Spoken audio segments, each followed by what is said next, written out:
ಆಶೀರ್ವಾದ ಇರಬೇಕು. ಆಶೀರ್ವಾದ ಕೈಯಲ್ಲಿ. ನಮಸ್ಕಾರ.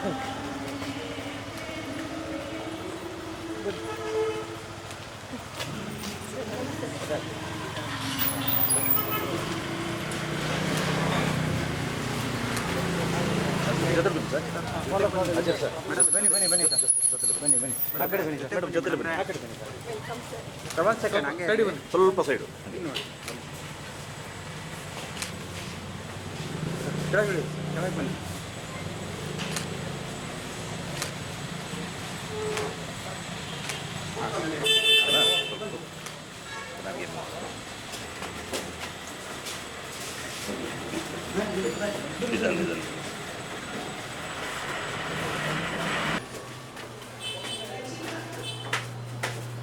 ದಯವಿಟ್ಟು ಎಲ್ಲರೂ ಎದ್ದು ನಿಂತು ಅವ್ರನ್ನ ಚಪ್ಪಾಳೆ ಮೂಲಕ ಸ್ವಾಗತ ಮಾಡಿ.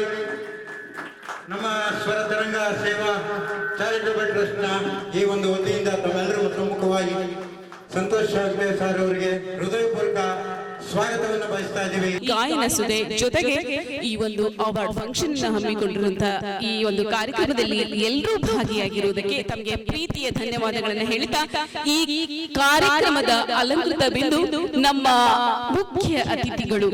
ಈಗಾಗಲೇ ಈ ಕಾರ್ಯಕ್ರಮದಲ್ಲಿ ಮುಖ್ಯ ಅತಿಥಿಗಳು ಆಗಮಿಸಿದರೆ ದಯವಿಟ್ಟು ಎಲ್ಲ ಮುಖ್ಯ ಅತಿಥಿಗಳು ವೇದಿಕೆಯತ್ತ ಆಗಮಿಸಬೇಕಾಗಿ ನನ್ನ ಕೋರಿಕೆ.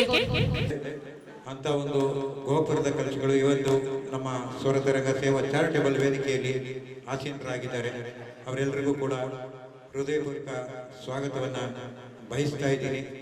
ಏನೇನು ಕನಸು ಕಂಡಿರ್ತಾರೋ ಆ ಕನಸುಗಳೆಲ್ಲ ನನಸು ಮಾಡೋದಕ್ಕೋಸ್ಕರನೇ ಇಂಥ ಒಂದು ಕಾರ್ಯಕ್ರಮಗಳನ್ನ ನಾವು ಆಯೋಜನೆ ಮಾಡ್ತಾ ಬರ್ತಾ ಇದ್ದೀವಿ. ಹಾಗೆ ಇನ್ನೊಬ್ರು ನಿರ್ಮಾಪಕರು ಉಮೇಶ್ ಹೆಗಡೆ ಸರ್ ಕೂಡ ಅವರು ಕೂಡ ಒಂದು ವೇದಿಕೆ ಬರಬೇಕು ಅಂತ ಹೇಳ್ಬಿಟ್ಟು ಕೇಳ್ಕೊಳ್ತಾ ಇದ್ದೀನಿ. ಈ ಗಾಯನದ ಸ್ಪರ್ಧೆ ಪ್ರಾರಂಭ ಆಗಲು ನಮ್ಮ ರಾಜವಂಶ ಕುಟುಂಬದ ಸಚಿನ್ ರಾಜ್ ಅವರು ಕಾರಣಕರ್ತರು. ಇಲ್ಲ ನೋಡಿ ಈ ತರ ಹಿಂಗ್ ಮಾಡೋಣ ಸರ್, ಕಾರ್ಯಕ್ರಮ ಹಿಂಗ್ ಮಾಡೋಣ ಅಂತ ಅಂದ್ಬಿಟ್ಟು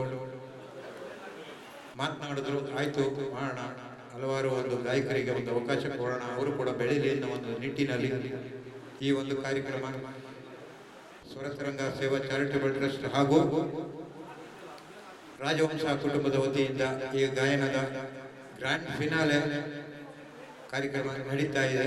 ಸೊ ತಾವೆಲ್ಲರೂ ಬಂದಿದ್ದೀರಿ. ಅದರ ಜೊತೆಗೆ ಸಾಮ್ರಾಟ್ ಅಶೋಕ್ ಚಕ್ರವರ್ತಿ ಪುರುಷರಿಗಾಗಿ ಆ ಪ್ರಶಸ್ತಿಯನ್ನು, ಝಾನ್ಸಿ ರಾಣಿ ಲಕ್ಷ್ಮೀಬಾಯಿ ಮಹಿಳೆಯರಿಗಾಗಿ ಆ ಪ್ರಶಸ್ತಿಯನ್ನು ಈ ದಿನದ ಕಾರ್ಯಕ್ರಮದಲ್ಲಿ ಈ ನಮ್ಮ ಮುಖ್ಯ ಅತಿಥಿಗಳಿಂದ ತಮ್ಮೆಲ್ಲರಿಗೂ ಅರ್ಪಣೆ ಮಾಡತಕ್ಕಂಥದ್ದು ಈ ಕಾರ್ಯಕ್ರಮದ ಒಂದು ಇನ್ನೊಂದು ವಿಶೇಷತೆ. ಈಗ ಈ ಕಾರ್ಯಕ್ರಮಕ್ಕೆ ಚಾಲನೆ ಕೊಡ್ತಾರೆ ನಮ್ಮ ಗಣ್ಯರೆಲ್ಲರೂ ಕೂಡ ಈ ಕಾರ್ಯಕ್ರಮವನ್ನು ಒಂದು ಉದ್ಘಾಟನೆ ಮಾಡಬೇಕು ಅಂತ ಹೇಳಿ ಕೇಳ್ಕೊಳ್ತಾ ಇದ್ದೀವಿ. ದೀಪಜ್ಯೋತಿರ್ಪರಬ್ರಹ್ಮ ದೀಪಜ್ಯೋತಿರ್ಜನಾರ್ದನಃ ಕುರುತ್ವಂ ಕಲ್ಯಾಣಂ ಆರೋಗ್ಯಂ ಧನಸಂಪದಃ ಶುಭಂ ಕುರುತ್ವಂ ಕಲ್ಯಾಣಂ ಆರೋಗ್ಯಂ ಧನಸಂಪದಃ ಶತ್ರುಬುದ್ಧಿ ವಿನಾಶಾಯ दीपज्योतिर्नमोस्तुते दीपज्योतिर्नमोस्तुते दीपज्योतिर्परब्रह्म दीपज्योतिर्जनार्दनः दीपज्योतिर्परब्रह्म दीपज्योतिर्जनार्दनः दीपो हरतु मे पापं सन्ध्यादीपनमोस्तुते ओ दीपब्रह्मरूपस्त्वं ज्योतिषां प्रभुरव्ययः ओ दीपब्रह्मरूपस्त्वं ज्योतिषां प्रभुरव्ययः आरोग्यं देहि पुत्रांश पतिं स्वच्छामि मे सदा. ಕನ್ನಡ ರಾಜ್ಯೋತ್ಸವದ ಶುಭಾಶಯಗಳು. ಅಧ್ಯಕ್ಷರಾದಂಥ SP ಆಚಾರ್ಯರವರು ಹಲವು ವರ್ಷಗಳಿಂದ ಹಲವಾರು ಕಾರ್ಯಕ್ರಮಗಳನ್ನು ಮಾಡ್ತಾ ಬರ್ತಾ ಸಮಾಜದಲ್ಲಿ ಅತ್ಯುತ್ತಮವಾಗಿ ಸಾಮಾಜಿಕ ಕಳಕಳಿ ಉಳ್ಳ ಕೆಲಸವನ್ನ ಮಾಡ್ತಾ ಬರ್ತಾ ಅಂಥವರಿಗೆ ಹಲವು ಪ್ರಶಸ್ತಿಯನ್ನ ಕೊಡ್ತಾ ಹಲವು ಗಾಯಕರಿಗೆ ಇಡೀ ನಮ್ಮ ಕರ್ನಾಟಕದ ಹಲವು ಜಿಲ್ಲೆಗಳಿಂದ ಪ್ರತಿಭಾವಂತ ವ್ಯಕ್ತಿಗಳಿಗೆ ಅವರ ಟ್ರಸ್ಟ್ ವತಿಯಿಂದ ಒಂದು ಕಾರ್ಯಕ್ರಮವನ್ನ ರೂಪಿಸಿ ಇಂಥ ಒಂದು ಅದ್ಭುತ ಕಾರ್ಯಕ್ರಮದಲ್ಲಿ ನಮ್ಮ ಸನ್ಮಾನ್ಯ ಸಂತೋಷ್ ಹೆಗ್ಡೆ ಸರ್ ಅವರ ನೇತೃತ್ವದಲ್ಲಿ ಇನ್ನು ಹಲವರು ನಮ್ಮ ಗುರುಗಳಾದಂಥ ಲಕ್ಷ್ಮೀ ಪತೇನವರು, ಹಾಗೆ ನಮ್ಮ ಜಬ್ಬಿ ಸರ್ ಅವರು, ನಮ್ಮ ರವಿಕುಮಾರ್ ಅವರು, ಹಾಗೆ ಮೇಡಮ್ ಅವರು, ಹೀಗೆ ಹಲವಾರು ನಮ್ಮ ಡಾಕ್ಟರ್ ಪೂರ್ಣಿಮಾರವರು, ಇನ್ನು ಹಲವಾರು ಗಣ್ಯರು ಕೂಡ ಈ ವೇದಿಕೆಯಲ್ಲಿ ಇದ್ದಾರೆ. ಇಂಥ ಒಂದು ಕಾರ್ಯಕ್ರಮ ಮಾಡಬೇಕಾದ್ರೆ ಶ್ರದ್ಧೆ ಇರಬೇಕು, ಶ್ರಮ ಇರಬೇಕು, ವ್ಯಕ್ತಿಗತವಾಗಿ ಕೆಲಸ ಮಾಡಬೇಕಾಗ್ತದೆ. ಯಾಕೆ ಅಂದ್ರೆ ನಾವು ಕಾರ್ಯಕ್ರಮ ಮಾಡಬೇಕಾದ್ರೆ 10 ಜನ ಸೇರಿಸಿ ಕಾರ್ಯಕ್ರಮ ಮಾಡಕ್ಕಾಗಲ್ಲ. ಇವತ್ತು ದುಡ್ಡು ಕೊಟ್ಟು ನಾವು ಕಾರ್ಯಕ್ರಮ ಮಾಡಬೇಕಾಗಿದೆ. ಆ ತರ ಪರಿಸ್ಥಿತಿಗಳು ಬರ್ತಾ ಇದೆ ಇವತ್ತಿನ ದಿವಸದಲ್ಲಿ. ಅಂತ ಒಂದು ಸಮಾಜದಲ್ಲಿ ಇಂಥ ಒಂದು ಒಳ್ಳೆ ಕೆಲಸವನ್ನ ಮಾಡ್ತಾ ಇರುವಂತ ನಮ್ಮ SP ಆಚಾರ್ಯ ಅವರವ್ರಿಗೆ ನನ್ನ ಕಡೆಯಿಂದ ವೈಯಕ್ತಿಕವಾಗಿ ಅವರಿಗೆ ಅಭಿನಂದನೆ ಸಲ್ಲಿಸ್ತಾ, ಅವ್ರ ಜೊತೆ ನಮ್ಮ ಸ್ನೇಹಿತರಾದಂತ ರವಿಕೋಟೆ ಸೂರ್ಯ ಹಾಗೂ ನಮ್ಮ ರವಿಕುಮಾರ್ ಅವರು ಅವರಿಗೆ ಒಂದು ಉತ್ತಮವಾಗಿ ಕೆಲಸ ಮಾಡ್ತಾ ಜೊತೆಗೆ ಸಪೋರ್ಟ್ ಮಾಡ್ತಾ ಇರ್ತಾರೆ. ಅವ್ರಿಗೂ ಕೂಡ ನಾನು ನನ್ನ ಕಡೆಯಿಂದ ಅಭಿನಂದನೆ ಸಲ್ಲಿಸ್ತೇನೆ. ಹಾಗೆ ಎಲ್ಲ ಬಂದಿರುವಂತವರಿಗೂ ಕೂಡ ನನ್ನ ಕಡೆಯಿಂದ ಹೃತ್ಪೂರ್ವಕ ಅಭಿನಂದನೆಯನ್ನ ಈ ಕಾರ್ಯಕ್ರಮದ ಮುಖಾಂತರ ನಮ್ಮ SP ಸರ್ ಮಾಡ್ತಾರೆ. ದಯಮಾಡಿ ಈ ಕಾರ್ಯಕ್ರಮದ ಬಂದಿರುವಂತ ಎಲ್ಲರಿಗೂ ಕೂಡ ಮತ್ತೊಮ್ಮೆ ಅಭಿನಂದನೆ ಸಲ್ಲಿಸ್ತಾ ಅವ್ರಿಗೂ ಕೂಡ ಒಳ್ಳೇದಾಗ್ಲಿ. ಇನ್ನು ಹೆಚ್ಚೆಚ್ಚು ಪ್ರತಿಭಾವಂತ ಸಾಮಾಜಿಕ ಕಳಕಳಿ ಇರುವಂತ ವ್ಯಕ್ತಿಗಳಿಗೆ ಇದೇ ರೀತಿ ಸಾಮಾಜಿಕವಾಗಿ ಪ್ರಶಸ್ತಿಯನ್ನ ಕೊಡ್ಲಿ, ಇನ್ನು ಹೆಚ್ಚಾಗಿ ಎಲ್ಲವನ್ನ ಮಾಡ್ಲಿ ಅನ್ನೋ ಒಂದು ಉದ್ದೇಶದಿಂದ ನಾನು ಕೂಡ ಅವರಿಗೆ ಮತ್ತೊಮ್ಮೆ ಅಭಿನಂದನೆ ಸಲ್ಲಿಸ್ತಾ ನನ್ನ ಮಾತು ಮುಗಿಸ್ತಾ ಇದ್ದೇನೆ. ಡಾಕ್ಟರ್ CM ಗಣೇಶ್ ಗೌಡ ಅವರಿಗೆ ಪ್ರೀತಿಯನ್ನ ಧನ್ಯವಾದಗಳನ್ನ ಅರ್ಪಿಸ್ತಾ ಈ ಒಂದು ಕಾರ್ಯಕ್ರಮದ ಸಭೆಯ ಅಲಂಕಾರವಾಗಿರುವುದು, ನಮ್ಮೆಲ್ಲರ ಸೌಭಾಗ್ಯವನ್ನ ತಂದಿರುವುದು ಡಾಕ್ಟರ್ ಶ್ರೀ N ಸಂತೋಷ್ ಹೆಗ್ಡೆ ಅವರಿಗೆ 2 ಮಾತುಗಳನ್ನ ಆಡಬೇಕಾಗಿ ನನ್ನ ಕೋರಿಕೆ. Doctor Shri N Santosh Hegde. ಈ ಒಂದು ಅರ್ಥಪೂರ್ಣ ಕಾರ್ಯಕ್ರಮದಲ್ಲಿ ಭಾಗವಹಿಸಿಕೆ ನನಗೆ ಹೆಮ್ಮೆ ಅನ್ನಿಸ್ತಾ ಇದೆ. ಯಾಕಂದರೆ ಈ ಕಾರ್ಯಕ್ರಮಗಳಲ್ಲಿ ಒಳ್ಳೆಯ ಕೆಲಸ ಮಾಡಿದಂಥ ವ್ಯಕ್ತಿಗಳನ್ನು ಗುರುತಿಸಿ ಅವರನ್ನು ಸನ್ಮಾನಿಸುವುದು ಸಮಾಜದ ಕರ್ತವ್ಯ ಅಂತ ನಾನು ತಿಳ್ಕೊಂಡಿದ್ದೇನೆ. ಆ ಕರ್ತವ್ಯವನ್ನು ಈ ಸಂಸ್ಥೆಯವರು ನಿಭಾಯಿಸಿದ್ದಾರೆ. ಇದರಿಂದ ಸಮಾಜಕ್ಕೆ 2 ಸಂದೇಶಗಳು ಬರುತ್ತವೆ. ಒಂದು, ಈ ಕಾರ್ಯಕ್ರಮದಲ್ಲಿ ಸನ್ಮಾನ ಪಡೆದಂಥ ವ್ಯಕ್ತಿಗಳಲ್ಲಿ ಹೆಚ್ಚಿನ ಹುರುಪು ಬರಬಹುದು. ಇನ್ನೂ ಹೆಚ್ಚಿನ ಕೆಲಸ ಮಾಡಿದರೆ ನಮಗೆ ಹೆಚ್ಚಿನ ಪ್ರಶಸ್ತಿಗಳು ಬರಬಹುದು ಅನ್ನೋ ಒಂದು ಆಸೆ ಇರ್ತದೆ. ಅದೇ ರೀತಿ ಈ ಕಾರ್ಯಕ್ರಮವನ್ನು ನೋಡಿದಂಥ ವ್ಯಕ್ತಿಗಳು, ಇದರಲ್ಲಿ ಭಾಗವಹಿಸಿದಂಥ ವ್ಯಕ್ತಿಗಳಲ್ಲಿ ಕೂಡ ಒಂದು ಹುರುಪು ಬರ್ಬೋದು. ನಾವು ಒಳ್ಳೆಯ ಕೆಲಸ ಮಾಡಿದರೆ ಇಂಥ ಸಂಸ್ಥೆಗಳು ನಮ್ಮನ್ನು ಗುರುತಿಸ್ಬೋದು ಅಂತ. ಆ ಹಿನ್ನೆಲೆಯಲ್ಲಿ ಸಮಾಜದಲ್ಲಿ ಶಾಂತಿ ಸೌಹಾರ್ದ ಹೆಚ್ಚಾಗ್ತದೆ ಅಂತ ನಾನು ತಿಳ್ಕೊಂಡಿದ್ದೇನೆ. ಅದಕ್ಕಾಗಿ ಈ ಕಾರ್ಯಕ್ರಮವನ್ನು ಒಂದು ಸುಂದರವಾದ ಅರ್ಥಪೂರ್ಣ ಕಾರ್ಯಕ್ರಮ ಅಂತ ಹೇಳಿದ್ದೇವೆ. ಈ ಕಾರ್ಯಕ್ರಮವನ್ನು ಆಯೋಜಿಸಿದವರಿಗೆ ಈ ಹಿನ್ನೆಲೆಯಲ್ಲಿ ನಾನು ನನ್ನ ಅಭಿನಂದನೆಗಳನ್ನು ಸಲ್ಲಿಸ್ತಾ ಇದ್ದೇನೆ. ಅದೇ ರೀತಿ ಕರ್ನಾಟಕದ ರಾಜ್ಯೋತ್ಸವದ ಅಭಿನಂದನೆಗಳನ್ನು ಕೂಡ ನಮಗೆಲ್ಲರಿಗೂ ನಾನು ಅರ್ಪಿಸ್ತಾ ಇದ್ದೇನೆ. ಒಂದು ವೇಳೆ ನಾನು ಹೋದಲ್ಲಿ ಮಾತಾಡುವ ವಿಚಾರ ಬೇರೆಯೇ, ಆದರೆ ಅದರ ಅಗತ್ಯ ಸಮಾಜಕ್ಕೆ ಇದೆ ಅನ್ನುವ ಹಿನ್ನೆಲೆಯಲ್ಲಿ ಆ ಮಾತುಗಳನ್ನು ಇಲ್ಲಿ ಕೂಡ ನಾವು ಹೇಳಕ್ಕೆ ಬಯಸ್ತೇನೆ. ನಾನು ಬೇರೆ ಬೇರೆ ಹುದ್ದೆಯಲ್ಲಿ ಕೆಲಸ ಮಾಡುವಂಥ ವ್ಯಕ್ತಿ.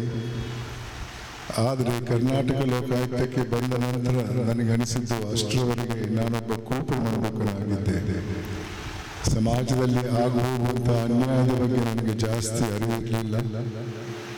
ನಾನು ಸುಖವಾಗಿದ್ದೆ, ಬಹಳಷ್ಟು ಜನರು ಸುಖವಾಗಿದ್ದೆ ಅಂತ ತಿಳ್ಕೊಂಡಂಥ ವ್ಯಕ್ತಿ ನಾನು. ಲೋಕಾಯುಕ್ತಕ್ಕೆ ಬಂದ ನಂತರ ಬಹಳಷ್ಟು ಅನ್ಯಾಯವನ್ನು ಕಂಡೆ. ಅದು ಕೂಡ ಸಂವಿಧಾನದಲ್ಲಿ ಜನರ ಸೇವೆಗಾಗಿ ಸೃಷ್ಟಿ ಮಾಡಿದಂತಹ ಸಂಸ್ಥೆಗಳಿಲ್ಲ. ಇದು ಯಾಕೆ ಈ ರೀತಿ ಆಗ್ತಾ ಇದೆ ಅಂತ ನಾನು ನನ್ನಲ್ಲಿ ಚರ್ಚೆ ಮಾಡಿದಾಗ ನನಗನಿಸಿದ್ದು, ಇದು ವ್ಯಕ್ತಿಗಳ ತಪ್ಪಲ್ಲ, ಇದು ಸಮಾಜದ ತಪ್ಪು. ನಾನು ಚಿಕ್ಕವನಾಗಿದ್ದಾಗ ಅಂಥ ಸಮಾಜದಲ್ಲಿದ್ದೆ. ಆ ಸಮಾಜ ಒಳ್ಳೆಯ ಕೆಲಸ ಮಾಡಿದವರನ್ನ ಗುರುತಿಸಿ ಸನ್ಮಾನಿಸ್ತಾ ಇತ್ತು, ತಪ್ಪು ಮಾಡಿದ್ದವರನ್ನ ಬಹಿಷ್ಕರಿಸ್ತಾ ಇತ್ತು. ಅದು ಒಂದು ಥರದ ಶಿಕ್ಷೆ ಆಗಿತ್ತು. ಉದಾಹರಣೆಗೆ ನಮ್ಮ ಗ್ರಾಮದಲ್ಲಿ ಯಾರಾದರೂ ಜೈಲಿಗೆ ಹೋಗಿದ್ರೆ ನನ್ನ ಪೋಷಕರು ಹೇಳ್ತಾ ಇದ್ರು, ಆ ಮನೆ ಹತ್ತಿರ ಹೋಗಬೇಡ ಅಂತ.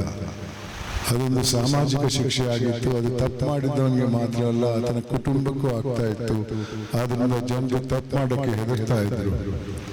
ಇವತ್ತಿನ ಸಮಾಜ ಬರೀ ಶ್ರೀಮಂತಿಕೆ ಮತ್ತು ಅಧಿಕಾರವನ್ನು ಪೂಜಿಸುವಂತಹ ಸಮಾಜದಲ್ಲಿದ್ದೇವೆ. ಪ್ರಾಮಾಣಿಕರಿಗೆ ಯಾವುದೇ ಬೆಲೆ ಇಲ್ಲ.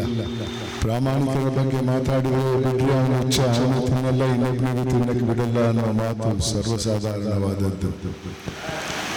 ಈ ಸಮಾಜದಲ್ಲಿ ಇರಕ್ಕೆ ಬಹಳ ಕಷ್ಟ. ಜನರಲ್ಲಿ ಒಂದು ಪೈಪೋಟಿ ಶುರುವಾಗಿದೆ. ನಾನು ಶ್ರೀಮಂತನಾಗಬೇಕು, ನಾನು ದೊಡ್ಡ ಹುದ್ದೆಗೆ ಹೋಗಬೇಕು ಅನ್ನೋದು. ಶ್ರೀಮಂತನಾಗುವುದರಲ್ಲಿ, ದೊಡ್ಡ ಹುದ್ದೆಗೆ ಹೋಗುವುದರಲ್ಲಿ ಏನೂ ತಪ್ಪಿಲ್ಲ. ಆದರೆ ಕಾನೂನು ಚೌಕಟ್ಟಲ್ಲಿ ಇನ್ನೊಬ್ಬನ ಜೇಬಿ ಕೈ ಹಾಕಿ, ಇನ್ನೊಬ್ಬನ ಹೊಟ್ಟೆ ಕಲ್ಲಾಕಿ ಶ್ರೀಮಂತನಾಗುವುದರಲ್ಲಿ ಏನು ಸಂತಸ ಬರಲ್ಲ.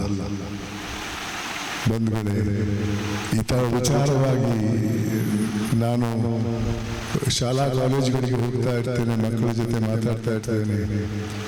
ನಾನು ನಿನ್ನೆವರೆಗೆ 1846 ಶಾಲಾ ಕಾಲೇಜಿಗೆ ಹೋಗಿದ್ದೇನೆ. ಮಕ್ಕಳ ಜೊತೆ ನನ್ನ ಅನಿಸಿಕೆಗಳನ್ನು ಇಟ್ಟಿದ್ದೇನೆ, ಅವರ ವಿಚಾರವನ್ನು ತಿಳ್ಕೊಳ್ಳುವಂಥ ಪ್ರಯತ್ನ ಮಾಡಿದ್ದೇನೆ. ಈ ಸಮಾಜವನ್ನು ಬದಲಾಯಿಸುವ ಪ್ರಯತ್ನ ಮಾಡಿದ್ದೇನೆ. ಈ ಸಮಾಜವನ್ನು ಬದಲಾಯಿಸಬೇಕಾದ್ರೆ ಏನು ಮಾಡಬೇಕು? ಅದಕ್ಕೆ ನನ್ನ ಜವಾಬೇನೆಂದರೆ, ಇವತ್ತಿನ ಪರಿಸ್ಥಿತಿಯಲ್ಲಿ ದುರಾಸೆ ಅನ್ನೋ ಒಂದು ರೋಗ ಬಹಳ ದೊಡ್ಡ ಮಟ್ಟಕ್ಕೆ ಹೋಗಿದೆ. ಆ ದುರಾಸೆಗೆ ಮದ್ದಿಲ್ಲ. ಎಷ್ಟು ಮಾಡಿದ್ರೂ ಸಾಲಲ್ಲ, ಮತ್ತು ಬೇಕು ಅನ್ನೋ ಒಂದು ಆಸೆ.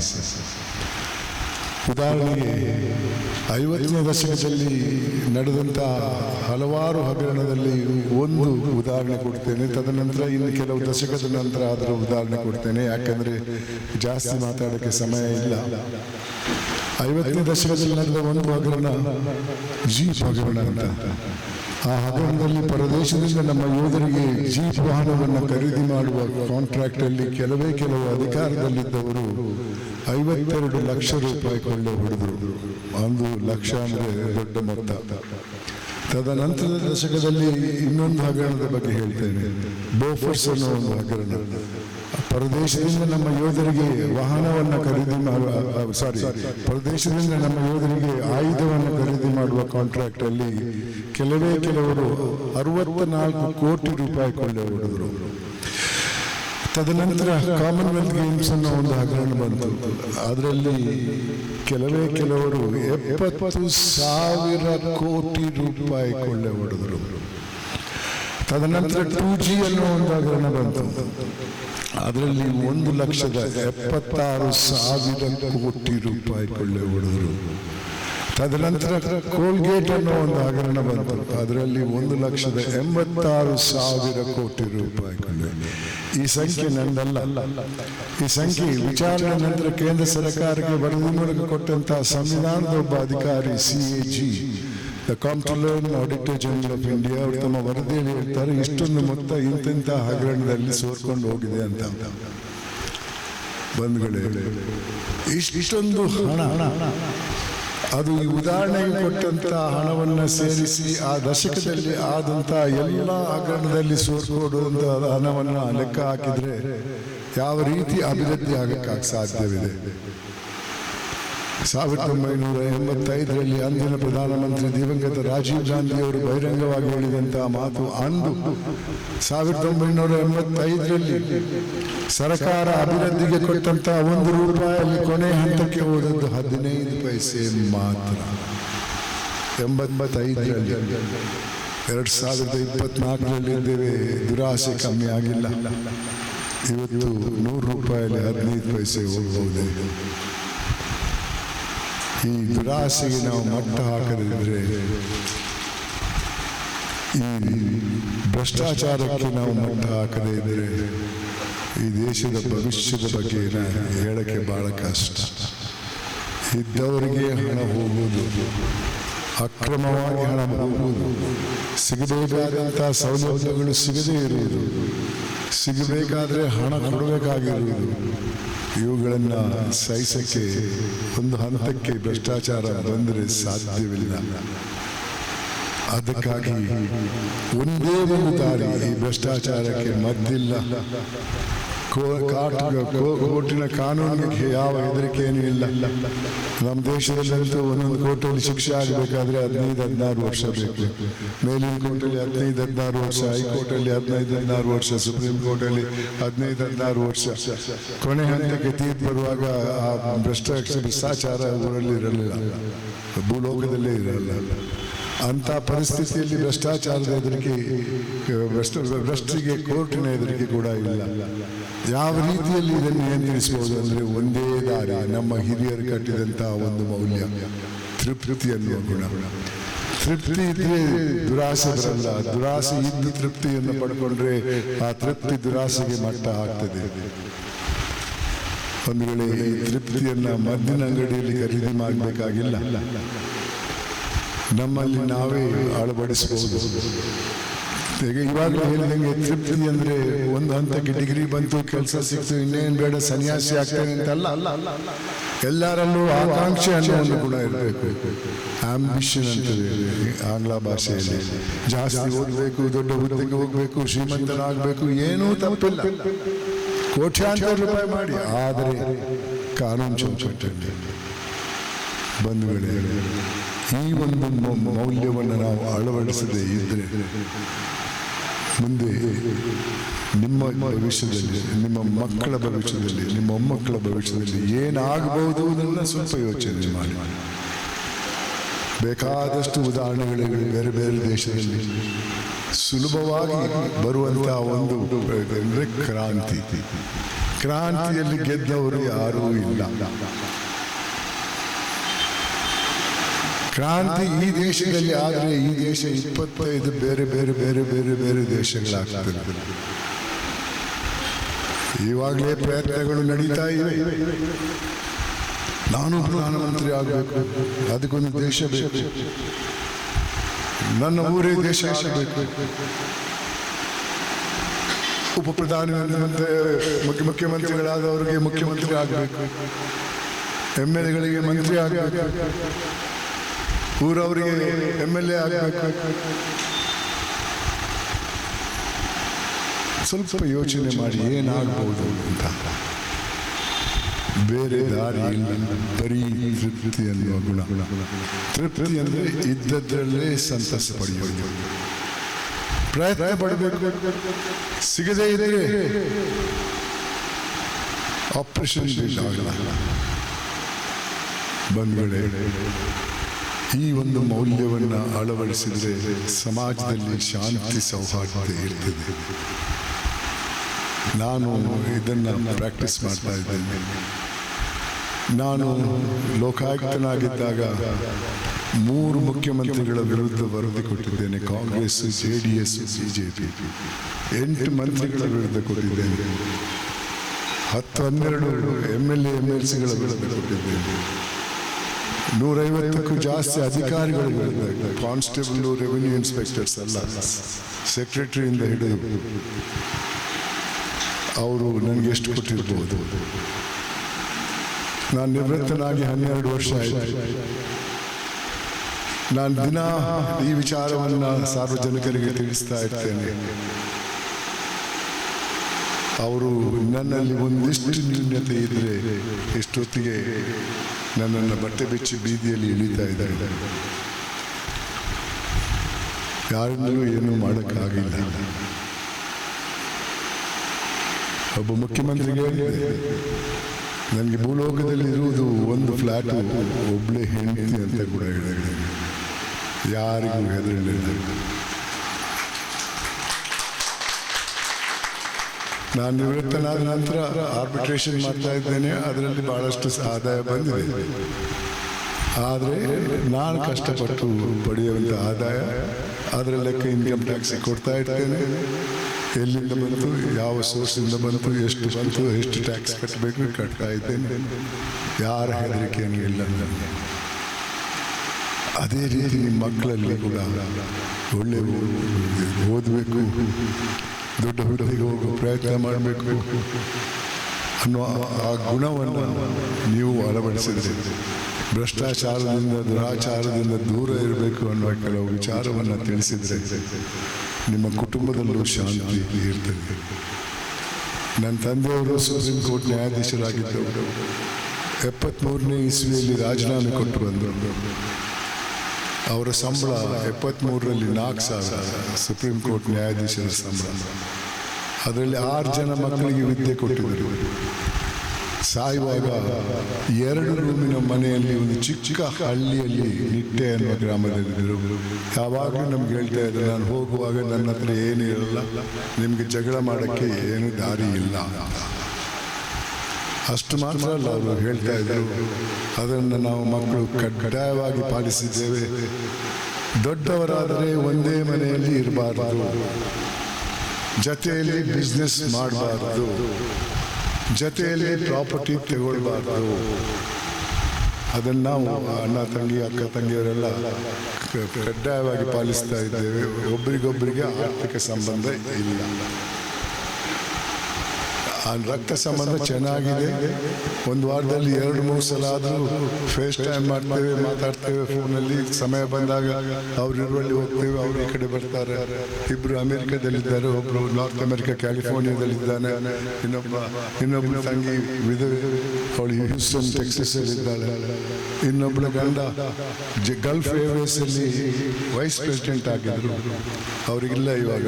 ಅವಳು ಒಬ್ಬಳೇ ಒಂದು ಮನೆಯಲ್ಲಿ ಒಂದು ಅಪಾರ್ಟ್ಮೆಂಟಲ್ಲಿ ಮಂಗಳೂರಲ್ಲಿದ್ದಾಳೆ. 2 ಗಂಡು ಮಕ್ಕಳು ಬೆಂಗಳೂರಲ್ಲಿ ಬೇರೆ ಬೇರೆ ಕೆಲಸದಲ್ಲಿದ್ದಾರೆ, ಜೊತೆ ಇಲ್ಲ ಯಾರು. ಇದರಿಂದ ನಮ್ಮೊಳಗೆ ಒಗ್ಗಟ್ಟಿದೆ. ಇಂಥ ಒಂದು ಮೌಲ್ಯಗಳನ್ನು ತಂದೆ ತಾಯಿ ಕಲಿಸಿಕೊಟ್ಟಿದ್ರಿಂದ ನಾನು ಇಲ್ಲಿ ನಿಂತು ನಿಮ್ಮ ಎದುರಿಗೆ ಧೈರ್ಯವಾಗಿ ಮಾತಾಡುವ ಶಕ್ತಿ ನನಗಿದೆ. ಯಾರಾದರೂ ಒಬ್ಬರು ಲಂಚ ಕೊಟ್ಟದನ್ನ ತಗೊಂಡಿದ್ರೆ ಅದು ಊರಿಗೆಲ್ಲ ಗೊತ್ತಾಗ್ತಾ ಇದೆ. ಅವರನ್ನು ಬೈಯುವಾಗ ಅವರು ನನ್ನನ್ನು ಬೈಲೇಬೇಕಲ್ಲ. ಯಾಕೆ ಇಷ್ಟೇನೆ ಏನು ಹೇಳಿಲ್ಲ? ಬಂಧುಗಳೇ, ಇದು ಇಲ್ಲದೇ ಇದ್ರೆ ಆಗುವಂಥ ಅನ್ಯಾಯದ ಬಗ್ಗೆ ನಿಮಗೆ ಇವಾಗ ಹೇಳಿದೆ ಏನಾಗ್ತಾ ಇದೆ ಅಂತ. ಆದ್ದರಿಂದ ಅಕ್ರಮವಾಗಿ ಪಡೆದಂಥ ಸಂಪತ್ತಿನಿಂದ ನಿದ್ದೆ ಬರಲ್ಲ. ಯಾವಾಗ ಇನ್ಕಮ್ ಟ್ಯಾಕ್ಸ್ನವ್ರು ಬರ್ತಾರೋ, ಯಾವಾಗ ಪೊಲೀಸರು ಬರ್ತಾರೋ, ಯಾವಾಗ ದರೋಡೆಕೋರರು ಬರ್ತಾರೋ ಅನ್ನುವ ಯೋಚನೆ ಇರ್ತದೆ. ಇತ್ತೀಚೆಗೆ 3-4 ತಿಂಗಳ ಹಿಂದೆ ಒಂದು ಟಿವಿಯಲ್ಲಿ ನೋಡಿದೆ, ಒಬ್ಬ ಸಂಸದನ ಮನೆ ದಾಳಿ ಮಾಡ್ತಾರೆ. ಆ ದಾಳಿಯಲ್ಲಿ 252 ಕೋಟಿ ರೂಪಾಯಿ ನಗದು ಹಣ ಕಂತೆ ಕಟ್ಟಿ ಕಬಾಟಲ್ಲಿ ಇಟ್ಟದ್ದನ್ನು ತೋರಿಸ್ತಾರೆ. ಬ್ಯಾಂಕಲ್ಲಿ ಇಡಕ್ಕಾಗಲ್ಲ ಅದನ್ನು. ಅದು ಜಪ್ತಿ ಆಯ್ತು, ಇನ್ನು ವಾಪಸ್ ಹೋಗಲ್ಲ. ಎಂಥ ಸಂತಸ ಇದ್ದದ್ದನ್ನಲ್ಲೇ ನಾನು ಸಂತಸ ಪಟ್ಟೆ. ಬನ್ನಿ ನೋಡಿ, ಬೇಕಾದ್ರೆ ನೋಡಿ, ಎಷ್ಟಾದ್ರು ನೋಡಿ ಅಂತ. ಇದು ಮೇಲ್ನೋಟಕ್ಕೆ ಹೇಳ್ಬೋದು, ನಿಮ್ಮಿಂದೆಲ್ಲ ಆಗ್ಬೋದು, ನಮ್ಮಿಂದ ಸಾಧ್ಯವಿಲ್ಲ ಅಂತ ತಿಳ್ಕೊಳ್ಬೇಡಿ. ಪ್ರತಿಯೊಬ್ಬರು ಈ ಮೌಲ್ಯ, ತೃಪ್ತಿ ಅನ್ನೋ ಮೌಲ್ಯವನ್ನು ಅಳವಡಿಸಿದರೆ ಜೀವನದಲ್ಲಿ ಸಂತಸ ಇರ್ತದೆ. ಅದೇ ರೀತಿ ಇನ್ನೊಂದು ಮೌಲ್ಯದ ಅಗತ್ಯ ಇದೆ. 2 ಮೌಲ್ಯಗಳು. ಮಾನವೀಯತೆ. ನಾವು ತಿಳ್ಕೊಂಡಿದ್ದೇವೆ, ಹುಟ್ಟುವಾಗ ನಾವು ಮಾನವರಾಗಿ ಹುಟ್ಟುತ್ತೇವೆ. ಇತರ ಗುಂಪುಗಳಿಂದ ನಾವು ದೊಡ್ಡ ಗುಂಪಿನವರು ಅಂತ ಹೇಳ್ಬೋದು. ತಪ್ಪು. ಮಾನವನ ಗುಂಪೇ ಇಲ್ಲ. ನಾವು ಹುಟ್ಟುವುದು ಹೋಮೋಸೆಪಿಯನ್ಸ್ ಅನ್ನೋ ಗುಂಪಿಗೆ ಸೈನ್ಸಲ್ಲಿ. ಅದಕ್ಕೂ ಮಾನವೀಯತೆಗೂ ಯಾವ ಸಂಬಂಧನೂ ಇಲ್ಲ. ಮಾನವೀಯತೆ ಅನ್ನೋದು ನಮ್ಮ ಹಿರಿಯರು ಕಟ್ಟಿದಂತಹ ಮೌಲ್ಯ. ಈ ಸಮಾಜದಲ್ಲಿ ಶಾಂತಿ ಸೌಹಾರ್ದ ಇರಬೇಕನ್ನುವ ಹಿನ್ನೆಲೆಯಲ್ಲಿ ನಮ್ಮ ಕವಿಗಳು ಬರೆದಿದ್ದಾರಲ್ಲ, ಏನೇ ಆಗಿ ನಿನಗೆ ಬೇಕಾದವನಾಗು, ಆದರೆ ಮೊದಲು ಮಾನವನಾಗು ಅಂತಾರೆ. ಎಂಥ ಮಾತು. ಶಾಲಾ ಕಾಲೇಜಿಗೆ ಹೋಗಿದಾಗ ನನ್ನದೇ ಆದ ಒಂದು ಸಂದೇಶವನ್ನು ಮಕ್ಕಳಿಗೆ ಕೊಡ್ತಾ ಇರ್ತೇನೆ. ಹುಟ್ಟುವಾಗ ಮಾನವನಾಗಿ ಹುಟ್ಟದೇ ಇದ್ರು ಜೀವನ ಪಥದಲ್ಲಿ ಮಾನವೀಯತೆಯನ್ನು ಅಳವಡಿಸಿಕೊಂಡು ಸಾಯುವಾಗ ಮಾನವನಾಗಿ ಸತ್ರೆ ಅದಕ್ಕೆ ಮೇಲ್ಪಟ್ಟಂತಹ ಗೌರವ ಯಾವುದೂ ಇಲ್ಲ ಬಂಧುಗಳೇ. ಈ ಹಿನ್ನೆಲೆಯಲ್ಲಿ ನಾವು ಮಾನವೀಯತೆಯನ್ನು ಪಡ್ಕೊಂಡು ನಮ್ಮ ಜೀವನದಲ್ಲಿ ಅದನ್ನು ಬಳಸಿದ್ರೆ ಖಂಡಿತವಾಗಿ ಸಮಾಜದಲ್ಲಿ ಶಾಂತಿ ಸೌಹಾರ್ದ ಇರ್ತದೆ. ಆ ಎರಡು ಮೌಲ್ಯಗಳನ್ನು ಅಂಗಡಿಯಲ್ಲಿ ಖರೀದಿ ಮಾಡಬೇಕಾಗಿಲ್ಲ.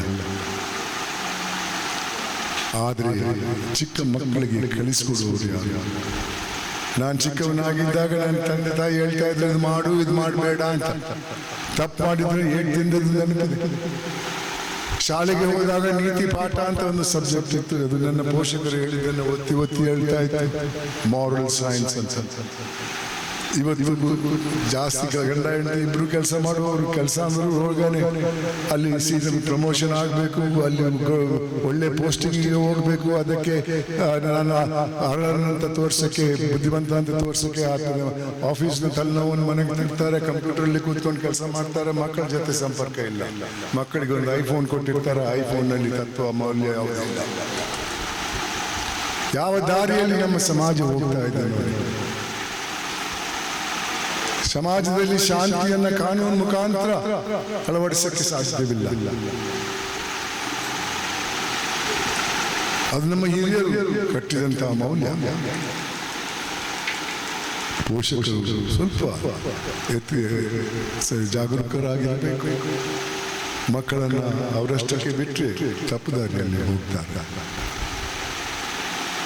ಒಂದು ದಿವಸಕ್ಕೆ ಒಂದು 10 ನಿಮಿಷ ಆದರೆ ಮಕ್ಕಳ ಜೊತೆ ಸಂವಾದ ಮಾಡಿ, ಏನಾಯ್ತಪ್ಪ ಇವತ್ತು ಶಾಲೆಯಲ್ಲಿ, ಏನು ತಪ್ಪು ಮಾಡಿದೆಪ್ಪ ಅಂತ ಕೇಳಿ ಇತರ ವಿಚಾರಗಳ ಬಗ್ಗೆ ಮಾತಾಡಿ ಅವ್ರ ತಲೆಯಲ್ಲಿ ಏನಿದೆ ಅಂತ ನಿಮ್ಗೆ ಗೊತ್ತಾಗ್ತದೆ. ಅದನ್ನು ಸರಿಪಡಿಸುವ ಗುಣ ನಮ್ಮಲ್ಲಿ ಇರಬೇಕು. ಆದರೆ ಅದು ಮೊದಲು ನಮ್ಮಲ್ಲಿ ಆ ಮೌಲ್ಯಗಳು ಇರಬೇಕು. ಇಲ್ಲದೇ ಇದ್ರೆ ಪ್ರಯೋಜನ ಇಲ್ಲ. ಒಂದೆರಡು ಉದಾಹರಣೆ ಕೊಟ್ಟು ನನ್ನ ಮಾತಿಗೆ ವಿರಾಮ ಕೊಡ್ತಾ ಇದ್ದೇನೆ. ಮೊದಲಾಗಿ ಮಾನವೀಯತೆಯ ಬಗ್ಗೆ ಹೇಳ್ತೇನೆ. 2011ರಲ್ಲಿ ಬೆಂಗಳೂರಿನ ಆಸ್ಪಾಸಲ್ಲಿ ಹರೀಶ್ ಮಂಜಪ್ಪ ಅನ್ನೋ ಯುವಕ ಒಂದು ಅಪಘಾತಕ್ಕೆ ಸಿಲುಕ್ತಾನೆ. ಒಂದು ಪಂಕ್ಚರ್ ಆದ ಲಾರಿ ಟೈರ್ ಆತನ ದೇಹದ ಮೇಲೆ ಹೋಗ್ತದೆ, ದೇಹ ಇಬ್ಬಾಗವಾಗ್ತದೆ. ಅಲ್ಲಿ ಬಿದ್ದಿದ್ದ. ಅಲ್ಲಿ ಹಲವಾರು ಜನ ಫೋಟೋ ತೆಗಿತಾ ಇದ್ರು, ವಿಡಿಯೋ ಮಾಡ್ತಾ ಇದ್ರು. ಅವನು ಜೀವಂತವಾಗಿದ್ದ. ಒಂದು ತುತ್ತು ನೀರು ಕೊಡಿ ಅಂತ ಕೇಳಿದ, ಯಾರೂ ಕೊಟ್ಟಿಲ್ಲ. ಆಂಬ್ಯುಲೆನ್ಸ್ ಬರ್ತದೆ, ಆಂಬ್ಯುಲೆನ್ಸ್ ಸಿಬ್ಬಂದಿ ದೇಹದ 2 ಭಾಗಗಳನ್ನ ಎತ್ತಿ ಆಂಬ್ಯುಲೆನ್ಸ್ ಅಲ್ಲಿ ಹಾಕ್ತಾರೆ. ಮತ್ತು ಜೀವಂತವಾಗಿದ್ದ ಸಿಬ್ಬಂದಿಗೆ ಹೇಳ್ತಾನೆ, ದಯವಿಟ್ಟು ವೈದ್ಯರಿಗೆ ಹೇಳಿ ನನ್ನ ಕಣ್ಣನ್ನು ದಾನ ಮಾಡಕ್ಕೆ ಅಂತ. ಎಂಥ ವಿಪರ್ಯಾಸ! ಇದು ಕಟ್ಟುಕತೆ ಅಲ್ಲ. ಆತನ ತಾಯಿಗೆ ZTV ಅವರು ಮರಣೋತ್ತರ ಪ್ರಶಸ್ತಿ ಕೊಡ್ತಾರೆ. ಆ ಪ್ರಶಸ್ತಿ ಪ್ರದಾನ ಮಾಡೋಕ್ಕೆ ನನ್ನನ್ನು ಕರೆದಿದ್ರು. ಎಂಥ ಮಾನವೀಯತೆ! ಈ ಮಟ್ಟಕ್ಕೆ ಹೋಗಬೇಕಾಗಿಲ್ಲ. ದಿನನಿತ್ಯ ನಿಮ್ಮ ದಿನಚರಿಯಲ್ಲಿ ಏನಾದರೂ ಒಂದು ಘಟನೆ ಬಂದೇ ಬರ್ತದೆ. ಯಾರಿಗಾದರೂ ಒಂದು ಸಹಾಯ ಮಾಡುವಂಥ ವಿಚಾರ. ಅದು ಚಿಕ್ಕ ಮಗು ಇರ್ಬೋದು, ವಯಸ್ಸಾದಂಥ ವ್ಯಕ್ತಿಗಳೇ ಇರ್ಬೋದು. ಅವರಿಗೆ ಮಾರ್ಗ ದಾಟುವಂಥ ಒಂದು ಸಂದರ್ಭ ಇದ್ದರೆ ನಿಮ್ಗೆ ಸ್ವಲ್ಪ ಸಹಾಯ ಮಾಡ್ಬೋದು. ಕೆಳಗೆ ಬಿದ್ದಿದ್ರೆ ಸ್ವಲ್ಪ ಎತ್ತಿ ಹಿಡಿಬಹುದು. ಚಿಕ್ಕ ಚಿಕ್ಕ ಚಿಕ್ಕ ಇಂಥ ಸಾಯ್ಬೇಕಾದ ಉದಾಹರಣೆ ನಾನು ಕೊಡುವುದಲ್ಲ. ಇದು ಮಾನವೀಯತೆ. ಮಾನವೀಯತೆ ಇಲ್ಲದೆ ದುರಾಸೆ ಇರುವಂತಹ ವ್ಯಕ್ತಿಗಳನ್ನು ನೋಡಿ. 2008ರಲ್ಲಿ ಬಾಗಲಕೋಟೆಯಿಂದ ತಂದೆ ತಾಯಿ ಒಂದು 6 ತಿಂಗಳ ಮಗುವನ್ನು ಕರ್ಕೊಂಡು ಬರ್ತಾರೆ. ಏನಪ್ಪ ಸಮಸ್ಯೆ ಅಂತ ಕೇಳಿದ್ರೆ, ಈ ಮಗು ನೋಡೋಕ್ಕೆ ಚೆನ್ನಾಗಿದೆ ಸರ್, ಆದರೆ ಈ ಮಗುವಿಗೆ ಗುದದ್ವಾರ ಇಲ್ಲ. ತಿನ್ನೋದು ಬಾಯಲ್ಲಿ, ತರುವುದು ಬಾಯಲ್ಲಿ. ಬಾಗಲಕೋಟೆ ಡಾಕ್ಟರ್ ಹೇಳ್ತಾರೆ, ಬೇಸರ ಮಾಡ್ಕೊಳ್ಬೇಡಿ, ಈ ಮಗುವನ್ನು ಸುಸಜ್ಜಿತ ಆಸ್ಪತ್ರೆಗೆ ಕರ್ಕೊಂಡು ಹೋಗಿ ಇಲ್ಲಿ ಮಕ್ಕಳ ತಜ್ಞ ಆಪರೇಷನ್ ಮೂಲಕ ಸರಿಪಡಿಸಲಾಗ. ಅದನ್ನು ನಂಬಿಟ್ಟು ಸ್ವಲ್ಪ ಸಾಲ ಗೀಲ ಮಾಡಿ ಹಣ ತಗೊಂಡು ಒಂದು ಸರ್ಕಾರಿ ಮೆಡಿಕಲ್ ಕಾಲೇಜ್ ಆಸ್ಪತ್ರೆಗೆ ಹೋಗ್ತಾರೆ. ಅಲ್ಲಿ ಮಕ್ಕಳ ತಜ್ಞ ಮಗುವನ್ನು ಪರೀಕ್ಷೆ ಮಾಡ್ತಾನೆ, ಎಲ್ಲ ಸರಿ ಮಾಡಿಕೊಡ್ತೇನೆ, ಆದರೆ ಒಂದಿಷ್ಟು ಖರ್ಚಾಗ್ತದೆ ಅಂತ. ಗಂಡ ಹೆಂಡತಿ ತಮ್ಮಲ್ಲಿದ್ದಂಥ ಹಣವನ್ನು ತನ್ನ ಮೇಜಿನ ಮೇಲೆ ಇಡ್ತಾರೆ. ಆತ ಅದಕ್ಕೆ ಲೆಕ್ಕ ಹಾಕ್ತಾನೆ. ಲೆಕ್ಕ ಹಾಕಿ ಈ ಮೊತ್ತಕ್ಕೆ ನಾನು ಪಕ್ಕದಲ್ಲಿ ಒಂದು ಸಂಧಿ ಮಾಡಿಕೊಡ್ತೇನೆ, ಮಲ ಅದರಿಂದ ಹೊರಗೆ ಹೋಗ್ತದೆ, ಮಗು ಒಂದು ಬ್ಯಾಗ್ ಹಾಕೊಂಡಿರ್ಬೇಕು ಜೀವನ ಪರ್ಯಂತ, ಅದನ್ನು ಕ್ಲೀನ್ ಮಾಡ್ತಾ ಇರಬೇಕು ಅಂತ. ಆ ಮಗುವಿನ ನಸೀಬು, ಆ ಪೋಷಕರು ಅದನ್ನು ಒಪ್ಪಲಿಲ್ಲ, ಹಣ ವಾಪಸ್ ಕರ್ಕೊಂಡು ಆ ಮಗುವನ್ನು ಲೋಕಾಯುಕ್ತಕ್ಕೆ ಕರ್ಕೊಂಡು ಬರ್ತಾರೆ. ನಮ್ಮ ಅಧಿಕಾರಿಗಳು ಆ ಮಗುವನ್ನು ಹಳೆ ಏರ್ಪೋರ್ಟ್ ರೋಡಲ್ಲಿರುವಂಥ ಮಣಿಪಾಲ್ ಆಸ್ಪತ್ರೆಗೆ ಕರ್ಕೊಂಡು ಹೋದ್ರು. ನಾನು ಅಲ್ಲಿ ಚಿಕಿತ್ಸೆಗೆ ಹೋಗ್ತಾ ಇದ್ದೆ. ನನಗೆ ಅವ್ರ ಪರಿಚಯ ಇತ್ತು. ಅವರನ್ನು ನಾವು ಬೇಡಿಕೊಂಡ್ವಿ, ಈ ಮಗುವಿಗೆ ಒಂದು ಭವಿಷ್ಯ ಕೊಡಿ ಅಂತ. ಅವರು ಆಪರೇಷನ್ ಮಾಡಿದರು. ಪ್ರತಿ ವರ್ಷ ಆಕೆಯ ಹುಟ್ಟುಹಬ್ಬಕ್ಕೆ ನನ್ನ ಹತ್ರ ಫೇಸ್ ಟೈಮ್ ಮಾಡ್ತಾ ಇದ್ರು, ಈ ಮಗುವಿಗೆ ಒಂದು ಹುಟ್ಟುಹಬ್ಬದ ಆಶೀರ್ವಾದ ಕೊಡಿ ಅಂತ. ಆ ಮಗು ಅದಕ್ಕೆ 16ನೇ ವರ್ಷ ಆಗುವಾಗ ನನ್ನ ಮನೆ ಕರ್ಕೊಂಡು ಬಂದಿದ್ದರು. ಹೆಣ್ಮಗಳು ಇವಾಗ SSLCಯಲ್ಲಿ ಕಲಿತಾ ಇದ್ದಾಳೆ. ಆ ದೇವರನ್ನು ಕೇಳ್ಕೊಂಡಿರ್ಬೇಕು, ನನಗೆ ವಿದ್ಯೆ ಕೊಡಿ, ನನಗೆ ನನ್ನ ವೈದ್ಯನಾಗಿ ಮಾಡಿ, ನನ್ನ ಮಕ್ಕಳ ತಜ್ಞನಾಗಿ ಮಾಡಿ, ನನಗೊಂದು ಸರ್ಕಾರಿ ಕೆಲಸ ಕೊಡಿಸಿ ಅಂತ ದೇವರೆಲ್ಲ ವರ ಕೊಟ್ಟರು. ಆ ಕೆಲಸದಲ್ಲಿ ಕೈ ತುಂಬ ಸಂಬಳ ಬರ್ತಾ ಇತ್ತು ಆತನಿಗೆ. ಒಂದು ಮಗು ಬರ್ತದೆ, ಆ ಮಗುವಿಗೆ ಭವಿಷ್ಯ ಕೊಡುವ ಶಕ್ತಿ ಆತನಲ್ಲಿ, ಆತನ ಕರ್ತವ್ಯ. ಆದರೆ ಅವನ ದುರಾಸೆ ಬಿಟ್ಟಿರಲಿಲ್ಲ. ಏನಾಗ್ತದೆ ನೋಡಿ ಈ ದುರಾಸೆ. ಅದೇ ರೀತಿ 2010ರಲ್ಲಿ ಕೊಪ್ಪಳದಿಂದ ಒಬ್ಬರು ವ್ಯಕ್ತಿ ಬರ್ತಾರೆ. ಏನಪ್ಪ ಸಮಸ್ಯೆ ಅಂತ ಕೇಳಿದ್ರೆ, ಸ್ವಾಮಿ ನನಗೊಂದು ಹೆಣ್ಮಗಳು ಹುಟ್ಟಿದಾಳೆ. ಏನ್ ತಪ್ಪು? ಇಲ್ಲ ಸ್ವಾಮಿ, ಕರ್ನಾಟಕ ಸರ್ಕಾರದ ಒಂದು ಯೋಜನೆ ಇದೆ ಭಾಗ್ಯಲಕ್ಷ್ಮಿ ಅಂತ. ಅದರ ಪ್ರಕಾರ ಬಡ ಕುಟುಂಬಕ್ಕೆ ಹುಟ್ಟಿದಂಥ ಹೆಣ್ಮಕ್ಕಳಿಗೆ ಒಂದಿಷ್ಟು ಅನುದಾನ ಕೊಡಬೇಕು ಸರ್ಕಾರ. ನಾನು ಬಡವ ಸ್ವಾಮಿ, ಆದರೆ ನನ್ನ ಮಗಳಿಗೆ ಅನುದಾನ ಸಿಗ್ತಾ ಇಲ್ಲ, ಸ್ವಲ್ಪ ಸಹಾಯ ಮಾಡಿ ಅಂತ ಬೇಸರಪಟ್ಟು ಕೇಳಿದರು. ಅವ್ರು ನಂಬಿಟ್ಟು ಒಬ್ಬ ಅಧಿಕಾರಿಯನ್ನು ಕಳಿಸಿದ್ವಿ ಕೊಪ್ಪಳಿಗೆ, ವಿಚಾರಣೆ ಮಾಡಿ ವರದಿ ಕೊಡಿ ಅಂತ. ಅವ ಅಧಿಕಾರಿ ಕೊಟ್ಟ ವರದಿ ಪ್ರಕಾರ ಈತನ ಹೆಂಡತಿ ಗರ್ಭಿಣಿ, ಇನ್ನೊಬ್ಬಳು ಸಂಗಾತಿ ಅವಳು ಗರ್ಭಿಣಿ ಅಲ್ಲ. 9 ಕಿಲೋಮೀಟರ್ ನಡ್ಕೊಂಡು ಜಿಲ್ಲಾ ಆಸ್ಪತ್ರೆಯಿಂದ, ಅವರ ಗ್ರಾಮದಿಂದ ಜಿಲ್ಲಾ ಆಸ್ಪತ್ರೆಗೆ ಬರ್ತಾರೆ ಹೆರಿಗೆಗಾಗಿ. ಯಾಕಂದ್ರೆ ಆ ಯೋಜನೆಯಲ್ಲಿ ಸರ್ಕಾರಿ ಆಸ್ಪತ್ರೆಯಲ್ಲಿ ಹುಟ್ಟಿದಂಥ ಹೆಣ್ಣು ಮಕ್ಕಳು ಬಡ ಕುಟುಂಬಕ್ಕೆ ಸೇರಿದ್ದನ್ನೋದು ಒಂದು ಪ್ರಿಸಂಪ್ಷನ್ ಅಂತ ಇತ್ತು.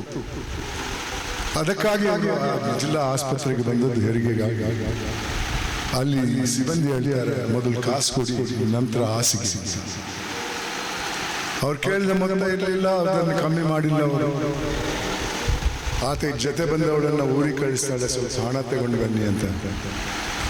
ಆವಾಗ ಸಿಬ್ಬಂದಿ ಹೇಳ್ತಾರೆ, ಹಣ ಬರೋವರೆಗೆ ಇಲ್ಲಿ ಕೂರಬೇಡಿ, ಹೊರಗೆ ಕೂತ್ಕೊಳ್ಳಿ ಅಂತ. ಆಕೆಯ ಪರಿಸ್ಥಿತಿ ಗೊತ್ತಿದ್ದು ಕೂಡ ವಿಧಿ ಇಲ್ಲದೆ ಆಕೆ ಆಸ್ಪತ್ರೆ ಗೇಟ್ ದಾಟಿ, ಮಾರ್ಗ ದಾಟಿ ಬಸ್ ಸ್ಟಾಪ್ ಅಲ್ಲಿ ಕೂತಿರ್ತಾಳೆ. ಹಣ ಬರುವ ಮೊದಲು ಹೆರಿಗೆ ಬಸ್ ಸ್ಟಾಪ್ ಅಲ್ಲಿ ಆಗ್ತದೆ. ಇದು ದಿನನಿತ್ಯ ಆಗುವಂತಹ ವಿಚಾರ. ಯಾವ ಮಟ್ಟಕ್ಕೆ ಹೋಗ್ತಾ ಇದೆ ಅನ್ನೋದನ್ನ ಸ್ವಲ್ಪ ನಾವು ತಿಳ್ಕೊಳ್ಬೇಕು. ನಮ್ಗೇನಾಗಿಲ್ಲ, ಅದರಿಂದ ನಮ್ಗೆ ಮುಂದಕ್ಕೂ ಆಗಲ್ಲ ಅಂತ ತಿಳ್ಕೊಳ್ಬೇಡಿ.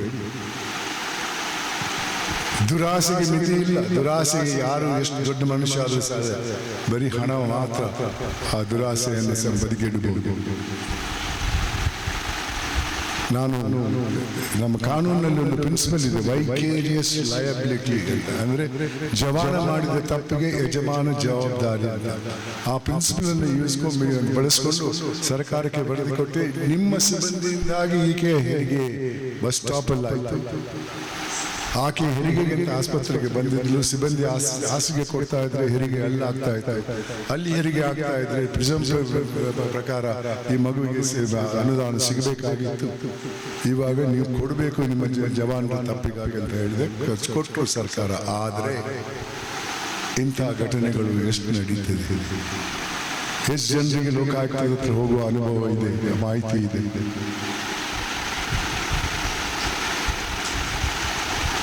ಬಂಧುಗಳೇ, ಯಾವ ರೀತಿಯ ಸಮಾಜದಲ್ಲಿದ್ದೇವೆ ಸ್ವಲ್ಪ ಯೋಚನೆ ಮಾಡಿ. ಇನ್ನೊಬ್ಬನ ಕಷ್ಟ ಅದರಲ್ಲಿ ನನಗೆ ಸಂಬಂಧ ಇಲ್ಲ ಅನ್ನೋದನ್ನು ಸ್ವಲ್ಪ ದೂರ ಇಡಿ. ಕೊನೆಗೆ ಒಂದು ಉದಾಹರಣೆ ಕೊಟ್ಟು ನನ್ನ ಮಾತಿಗೆ ವಿರಾಮ ಕೊಡ್ತೇನೆ. ಒಂದು ದಿವಸ ಹೈದರಾಬಾದ್ನಿಂದ ಒಬ್ಬರು ಹಿರಿಯ ಏರ್ಫೋರ್ಸ್ ಆಫೀಸರ್ ಫೋನ್ ಮಾಡಿದ್ದಾರೆ.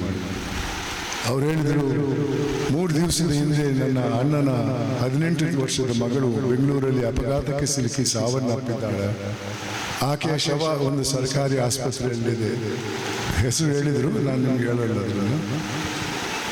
3 ದಿವಸ ಆಯಿತು, ಆಂಬ್ಯುಲೆನ್ಸ್ ಇಟ್ಟಿದ್ದೇವೆ ಆ ಶವವನ್ನು ಹೈದರಾಬಾದಿಗೆ ತರಕ್ಕೆ.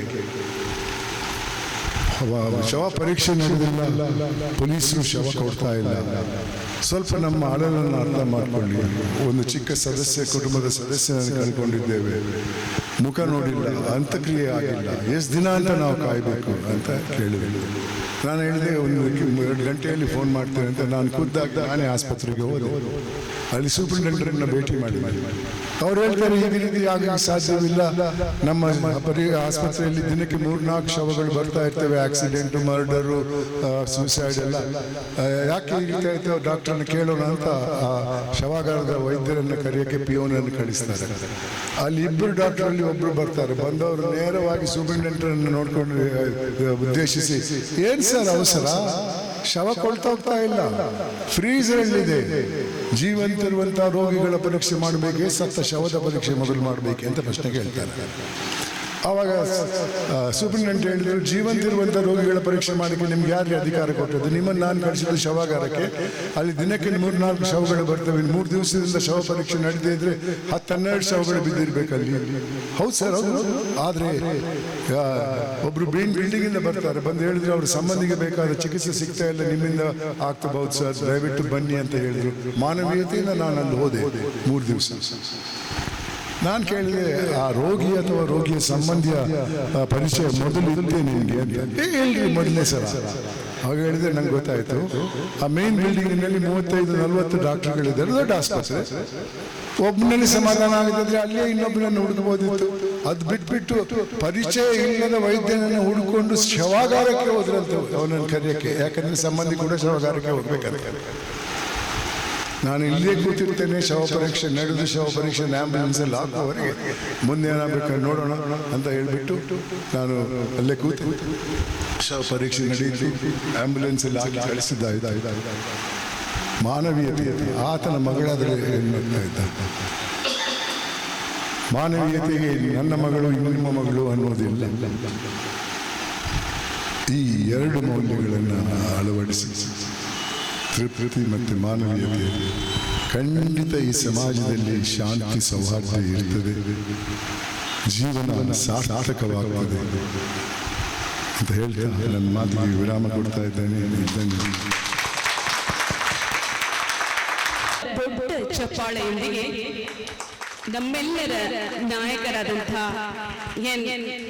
ಸಂತೋಷ್ ಹೆಗಡೆ ಅವರಿಗೆ ಒಂದು ಭರವಸೆಯನ್ನ ನಾವು ಕೊಡೋದ್ರ ಮೂಲಕ ಈ ಮುಂದಿನ ಅತಿಥಿಯನ್ನ ಕರೆಯೋಣ. ನಮ್ಮ ಸಂತೋಷ್ ಹೆಗಡೆ ಅವರು ಒಂದು ಕ್ರಾಂತಿಯ ಹುಟ್ಟನ್ನ ಹಾಕಿರುವಂತಹ ಭ್ರಷ್ಟಾಚಾರದ ನಿರ್ಮೂಲನೆಯಲ್ಲಿ ನಾವೆಲ್ಲರೂ ಕೂಡ ಕೈ ಜೋಡಿಸೋಣ. ಅವರ ಮಾರ್ಗದರ್ಶನದಂತೆ ನಾವು ಕೂಡ ನಡೆಯೋಣ. ಭಾರತದ ನಿವೃತ್ತ ನ್ಯಾಯಮೂರ್ತಿಗಳು ಶ್ರೀ ಎನ್ ಸಂತೋಷ್ ಹೆಗಡೆ ಅವರಿಗೆ ಚರಣಾರವಿಂದಗಳಲ್ಲಿ ನಮಸ್ಕರಿಸಿ ವೇದಿಕೆಯಲ್ಲಿರುವ ಎಲ್ಲ ಗಣ್ಯರಿಗೆ ಅಭಿನಂದನೆಗಳನ್ನು ಸಲ್ಲಿಸುತ್ತಾ ಆಹ್ವಾನಿತರಾಗಿ ಮತ್ತು ಪ್ರಶಸ್ತಿಗಾಗಿ ಕಾಯ್ತಾ ಇರುವಂತಹ ಎಲ್ಲ ಮಹಾನ್ ಜನತೆಗೆ ನನ್ನ ನಮಸ್ಕಾರಗಳನ್ನು ತಿಳಿಸ್ತಾ ಇದ್ದೇನೆ. ಸಮಯ ನಮ್ಮದು, ಶ್ರಮನೂ ನಮ್ಮದು, ಸಾಧಿಸುವ ಛಲ ಹೊಂದಿದ್ದರೆ ಫಲವೇ ನಮ್ಮದು. ಅದಕ್ಕೆ ಈ ಚಾರಿಟೇಬಲ್ ಟ್ರಸ್ಟಿನ ಡಾಕ್ಟರ್ SP ಆಚಾರ್ಯ ಅವರು ಇಂಥ ಪ್ರೋಗ್ರಾಮ್ಗಳನ್ನ ಆಗಾಗ ನಡೆಸಲಿ. ಯಾಕಂದರೆ ಸಂಗೀತ ಮನಸ್ಸನ್ನು ಮೃದುವಾಗಿಡುವಂಥ ಒಂದು ಶಸ್ತ್ರ, ಅದು ಅಸ್ತ್ರನೂ ಹೌದು. ಆ ದೃಷ್ಟಿಯಿಂದ ಇಂಥ ಪ್ರೋಗ್ರಾಮ್ಗಳನ್ನ ಸಾಕಷ್ಟು ಹೆಚ್ಚಿಸಲಿ ಮತ್ತು ಈ ಟ್ರಸ್ಟ್ ಮುಂದುವರಿಲಿ, ಅಭಿವೃದ್ಧಿ ಸಾಧಿಸಲಿ. ಮತ್ತು ತಾವೆಲ್ಲ ಇಂಥ ಒಂದು ಪ್ರೋಗ್ರಾಮ್ಗಳಲ್ಲಿ ಭಾಗವಹಿಸಿ ನಿಮ್ಮ ಸಾಧನೆಯನ್ನು, ನಿಮ್ಮ ಟ್ಯಾಲೆಂಟನ್ನು ತೋರಿಸಲಿ ಅಂತ ಹಾರೈಸುತ್ತಾ ನನ್ನ 2 ಮಾತು ಮುಗಿಸ್ತೀನಿ. ಜೈ ಹಿಂದ್, ಜೈ ಕರ್ನಾಟಕ. Doctor S. ಚಬ್ರಿ ಸರ್ಗೆ ಅಭಿನಂದನೆಯನ್ನು ಸಲ್ಲಿಸ್ತಾ ನಮ್ಮ ಮುಂದಿನ ಸಮಾಜ ಸುಧಾರಕರು ಶ್ರೀ ಲಕ್ಷ್ಮೀಪತಯ MA ಅವರಿಂದ ಒಂದಷ್ಟು ಮಾತುಗಳು ಕೇಳುವಂತಹ ಸಮಯ. ಶ್ರೀ ಲಕ್ಷ್ಮೀಪತಯ MA. ನಾನು ಸಂತೋಷ್ ಹೆಗ್ಡೆ, ಮಾನ್ಯ ನ್ಯಾಯಮೂರ್ತಿಗಳಾದ ಸಂತೋಷ್ ಹೆಗ್ಡೆ ಜೊತೆಗೆ ಸಾಕಷ್ಟು ಕಾರ್ಯಕ್ರಮದಲ್ಲಿ ವೇದಿಕೆಯಲ್ಲಿ ನಾನು ಭಾಗವಹಿಸಿದ್ದೇನೆ. ಆದ್ರೆ ಇವತ್ತೇ ಪ್ರಥಮ ಬಾರಿಗೆ ಎಷ್ಟು ಮನಬೆಚ್ಚಿ ನ್ಯಾಯಮೂರ್ತಿಗಳು ಇವತ್ತು ಮಾತಾಡಿದ್ದಾರೆ ಅಂದ್ರೆ ನಿಮ್ಮ ಕನಸಿನ ಇವತ್ತಿನ ಕನ್ನಡ ಮನಸ್ಸುಗಳ ಆ ರೀತಿ ಇವತ್ತು ಸೇರಿದ್ದೀರಾ. ಇವತ್ತು ಹೆಗ್ಡೆ ಅವರು, ಸಂತೋಷ್ ಹೆಗ್ಡೆ ಅವರು ಈಗ ಏನಪ್ಪ ಗಣ್ಯರು ಅಂದ್ರೆ ಕೆಲವು ಕಾರ್ಯಕ್ರಮಕ್ಕೆ ಮಾತ್ರ ಹೋಗ್ತಾರೆ. ಆದ್ರೆ ಸಂತೋಷ್ ಹೆಗ್ಡೆ ಅವರು ಸಹ ಪ್ರತಿ ಕಾರ್ಯಕ್ರಮಕ್ಕೂ, ಅದು ಚಿಕ್ಕದಿರ್ಲಿ ದೊಡ್ಡದಿರ್ಲಿ, ಪ್ರತಿ ಕಾರ್ಯಕ್ರಮಕ್ಕೆ ಹೋಗ್ತಾರೆ. ಸ್ವಂತ ದುಡ್ಡಿನಿಂದ ಹೋಗ್ತಾರೆ ಅವರು, ಸ್ವಂತ ದುಡ್ಡಿನಿಂದ ಅವರು ಹೋಗ್ತಾರೆ. ಸೊ ಹಿನ್ನೆಲೆಯಲ್ಲಿ ಅವರು ಸಾಕಷ್ಟು ಇವತ್ತು ಮನ ಬಿಚ್ಚಿ ನಾವು ಯಾವ ರೀತಿ ಇರಬೇಕು, ಅವರು ಮಾಡಿದಂತ ಕೆಲಸಗಳಿರ್ಬೋದು, ನಾವು ಯಾವ ರೀತಿ ಮುಂದೆ ನಾವು ಇರಬೇಕು ಅನ್ನೋದ್ರ ಬಗ್ಗೆ ಸಾಕಷ್ಟು ಮಾಹಿತಿಯನ್ನು ಹೇಳಿದ್ದಾರೆ. ಅದೇ ರೀತಿಯಾಗಿ ಗಣೇಶ್ ಅವರು ಸಹ ಪ್ರಾಸ್ತಾವಿಕ ನುಡಿಗಳಲ್ಲಿ ಅದ್ಭುತ ಪ್ರಾಸ್ತಾವಿಕ ನುಡಿ ನುಡಿದ್ದಾರೆ. ಪೊಲೀಸ್ ಅಧಿಕಾರಿಯು ಸಹ ಚೊಕ್ಕವಾಗಿ ಮಾತಾಡಿದ್ದಾರೆ. ಅದಕ್ಕೆ ಭಾರಿ ಖುಷಿಯಾಗಿದೆ ನಿಮಗೆ. ಯಾಕೆಂತಂದ್ರೆ ಇವತ್ತು ತಾವೆಲ್ಲ ಒಂದು ಸನ್ಮಾನ, ಸಂತೋಷ್ ಹೆಗ್ಡೆ ಅವರ ಜೊತೆ ಸನ್ಮಾನಕ್ಕೋಸ್ಕರ ಬಂದಿದ್ದೀರಿ. ಇವತ್ತೇನಪ್ಪಾ ಅಂದ್ರೆ ಕನ್ನಡ ರಾಜ್ಯೋತ್ಸವದ ಈ ಸಂದರ್ಭದಲ್ಲಿ ಏನು SP ಆಚಾರ್ಯ ಅವರು ಒಂದು ಕಾರ್ಯಕ್ರಮ ಮಾಡಿದಾರಲ್ಲ, ನಾವೇನಪ್ಪ ಅಂತಂದ್ರೆ ನವೆಂಬರ್ ರಾಜ್ಯೋತ್ಸವ ಮಾಡ್ತೀವಿ, ಆದ್ರೆ ವರ್ಷ ಪೂರ್ತಿ ರಾಜ್ಯೋತ್ಸವ ಮಾಡೋ ರೀತಿಯಲ್ಲಿ ಇವತ್ತು SP ಆಚಾರ್ಯ ಅವರು ಈ ಒಂದು ಕಾರ್ಯಕ್ರಮವನ್ನ ಮಾಡಿದ್ದಾರೆ. ಅವರಿಗೆ ನಾನು ಅಭಿನಂದನೆಗಳನ್ನು ಹೇಳ್ತಾ, ಇವತ್ತು ರಾಜ್ಯೋತ್ಸವ ಸಂದರ್ಭದಲ್ಲಿ ನಾನು ಕನ್ನಡ ನಾನುಡಿಯ ಬಗ್ಗೆ ಒಂದೆರಡು ಮಾತಾಡಿ ನನ್ನ ಭಾಷಣ ಮುಗಿಸ್ತೇನೆ. ನಾವೇನಪ್ಪಾ ಅಂತಂದ್ರೆ ಕನ್ನಡದಂತ 2 ವರ್ಷಗಳ ಇತಿಹಾಸ ಇರ್ಬೋದು, ಆದ್ರೆ ಕವಿರಾಜ ಮಾರ್ಗ ಇದೆಯಲ್ಲ, ಕವಿರಾಜ ಮಾರ್ಗದಲ್ಲಿ ಏನಪ್ಪಾ ಅಂದ್ರೆ ನಮ್ಮ ಕನ್ನಡ ನಾಡು ಕರ್ನಾಟಕದ ಮಹಾರಾಷ್ಟ್ರ ಗೋದಾವರಿ ಹೋಗಿತ್ತು ಅಂತ ನಾವು ಹೇಳ್ತೇವೆ. ಆದ್ರೆ ಮೂಲ ನಮ್ಗೆ ಕನ್ನಡ ಅಂದ್ರೆ 950ರಲ್ಲಿ ಕನ್ನಡದ ಒಂದು ಮೂಲ ಅಂತ ಗೊತ್ತಾಗ್ತದೆ. ಆದ್ರೆ 450ರಲ್ಲೇ ಅಲ್ಮಿಡಿ ಶಾಸನ ಹಾಸನದ ಬೇಲೂರಿನಲ್ಲಿ ಅಲ್ಮಿಡಿ ಶಾಸನ ಇದೆ. ಅದು 1931ರವರೆಗೆ ಅಲ್ಲಿ ಶಾಸನ ಇದೆ ಅಂತ ಯಾರು ಗೊತ್ತಿರಲಿಲ್ಲ. ಆ ಶಾಸನ ಅಂತ ಅಂದಾಗ ದನಗಳನ್ನ ಕಟ್ತಾ ಇದ್ರಂತೆ. ಅದಕ್ಕೆ ಆ ಶಾಸನಕ್ಕೆ ಅಲ್ಲಿನ ರೈತರು ದನ ಕಟ್ತಾ ಇದ್ರು, ಆಮೇಲೆ ಹಸುದ ಬೆರಣಿ ತಟ್ತಾ ಇದ್ರಂತೆ. ಅದಕ್ಕೆ ಅಲ್ಲಿವರೆಗೂ ಅದ್ರ ಬಗ್ಗೆ ಗೊತ್ತಿರಲಿಲ್ಲ. 1931ರಲ್ಲಿ ಅದನ್ನ ಕಂಡಿಡಿದ್ರು. ಇಲ್ಲಿ ಒಂದು ಕನ್ನಡ ಶಾಸನ 450ರಲ್ಲೇ ಇದೆ ಅನ್ಬಿಟ್ಟು. ಯಾರನ್ನ ಹೋಗಿದ್ದೀರಾ? ಅಲ್ಮಿಡಿ ಶಾಸನ ನೋಡಿದ್ದೀರಾ?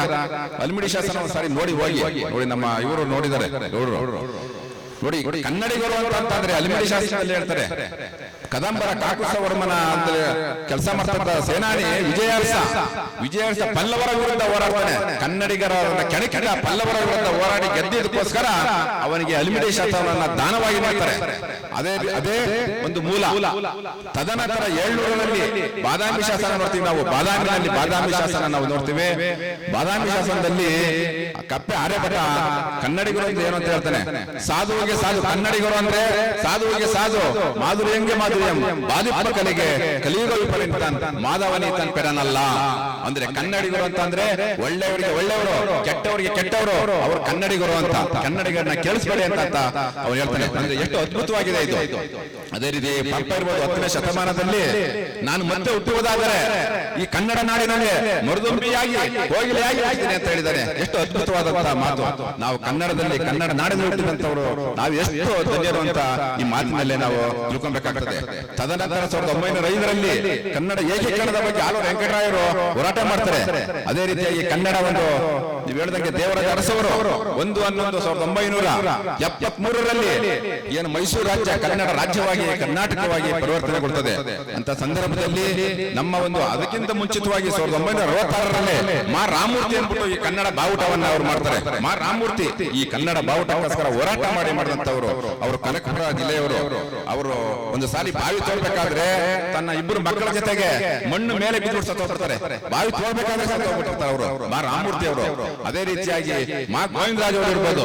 ಮಾ ಗೋವಿಂದರಾಜ್ ಅವರು ಮಾತೃಭಾಷೆ ತೆಲುಗು. ಏನು ಮಹಾರಾಷ್ಟ್ರದಲ್ಲಿ ಶಿವಸೇನೆಯವರು ಕನ್ನಡ ವಿರುದ್ಧ ದೌರ್ಜನ್ಯ ಮಾಡಿದಾಗ ಮಹಾಜನ ವರದಿ ಸಂದರ್ಭದಲ್ಲಿ ಅವರು ಶ್ರೀರಾಮ್ಪುರದಲ್ಲಿ ಅವರು ರೈಲು ಚಳುವಳಿ ಮಾಡ್ತಾ ಇರ್ತಾರೆ. ರೈಲಿಗೆ ಸಿಕ್ಕಿ 1.5 ಕಿಲೋಮೀಟರ್ ರೈಲು ಅವ್ರನ್ನ ಎಳ್ಕೊಂಡು ಹೋಗ್ತದೆ. ರೈಲಿಗೆ ಸಿಕ್ಕಿ ತನ್ನ ಪ್ರಾಣ ತ್ಯಾಗ ಮಾಡ್ತಾರೆ. ಕನ್ನಡಕ್ಕೋಸ್ಕರ ತ್ಯಾಗ ಮಾಡಿದಂತವರು ಮಾ ಗೋವಿಂದರಾಜ್ ಅವರು. ಇಂಥ ಸಂದರ್ಭದಲ್ಲಿ ಅವ್ರನ್ನ ನಾವು ನೆನಪು ಮಾಡ್ಕೊಬೇಕಾಗ್ತದೆ. ಅದೇ ರೀತಿಯಾಗಿ ಕನ್ನಡಕ್ಕೋಸ್ಕರ ನೋಡಿ BL ರೈಸ್ ಕಿಟ್ಟಲ್ ಅವರು ಬಂದ್ರು, ಕರ್ನಾಟಕಕ್ಕೆ ಬಂದು ಪರಿವರ್ತನೆಗೆ ಮತಾಂತರ ಮಾಡಕ್ಕೆ ಬಂದ್ರು ಇಲ್ಲಿ ಕನ್ನಡಿಗರನ್ನ. ಆದ್ರೆ ಅವರೇ ಕನ್ನಡಿಗರಾಗ್ಬಿಟ್ರು ಕಿಟ್ಟಲ್ ಅವರು. ಅಂದ್ರೆ ಕನ್ನಡದ ಭಾಷೆ ವೈಭವ ಆಗಿದೆ.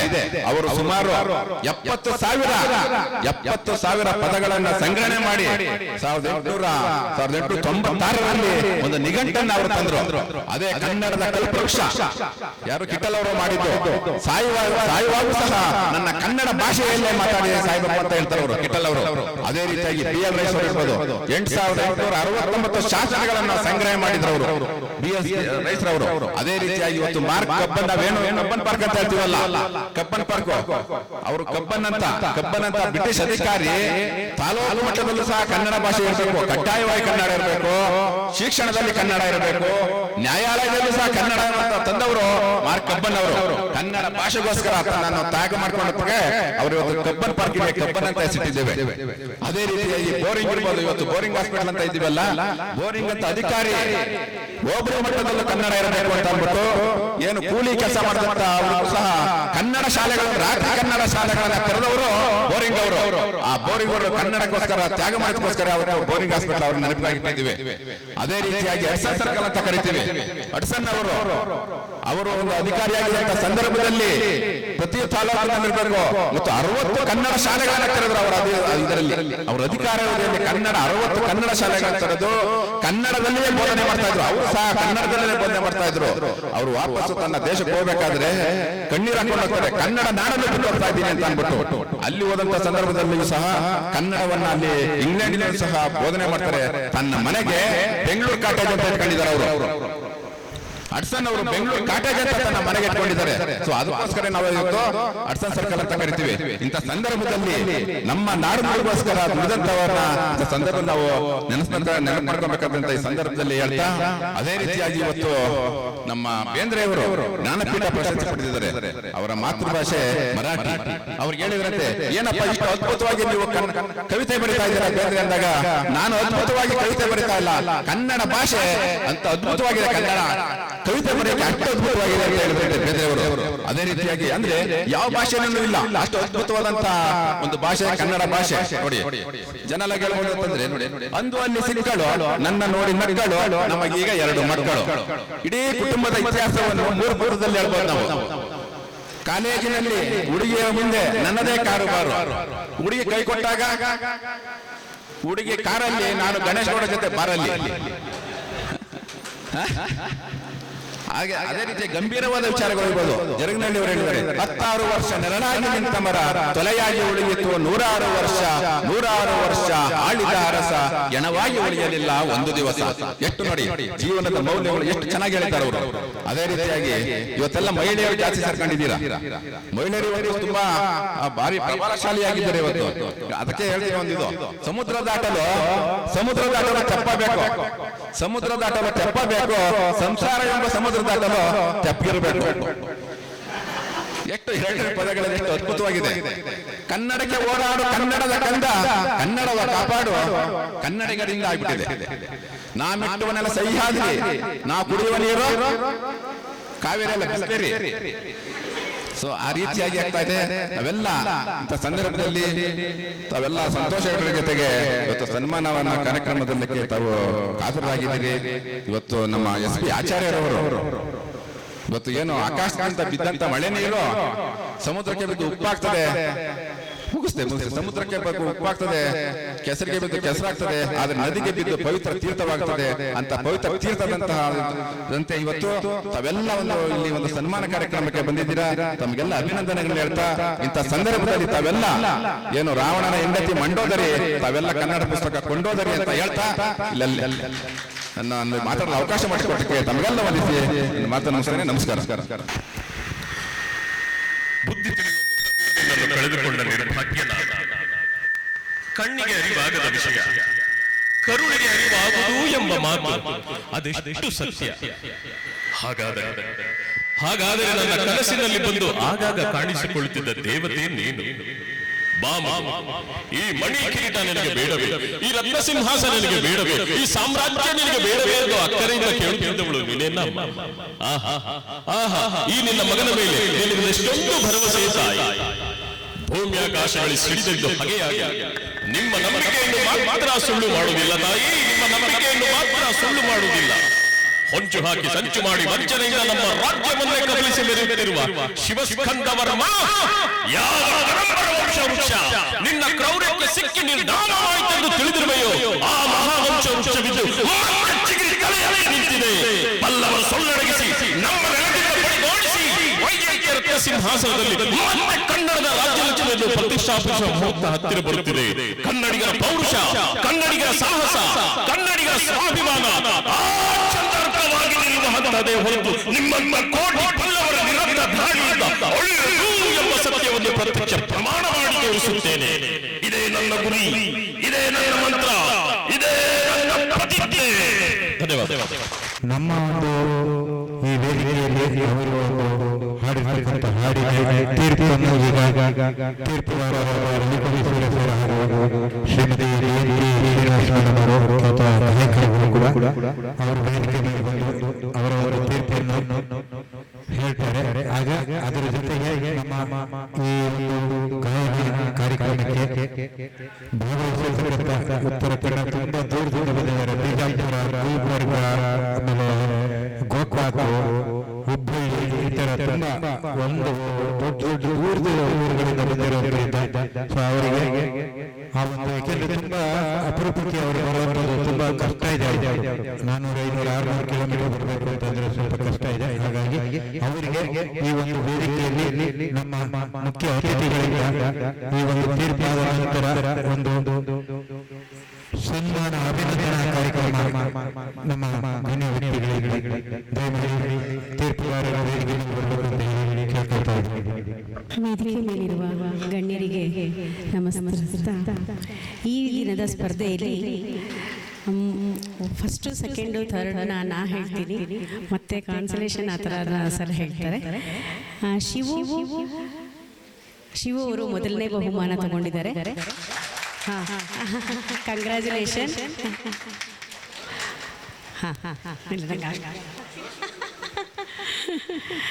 ನಾನು ಸುಮ್ಮನೆ ಹೇಳಿರ್ತೀನಿ, ಮತ್ತೆ ಸರ್ ಅದನ್ನ ಇದು ಮಾಡ್ತಾರೆ.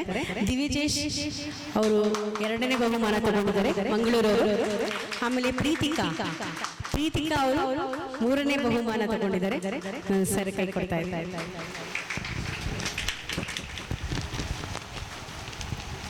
4ನೇ ಬಹುಮಾನ ಅನೂಪ್ ಶೆಟ್ಟಿ, ಉಡುಪಿಯಿಂದ.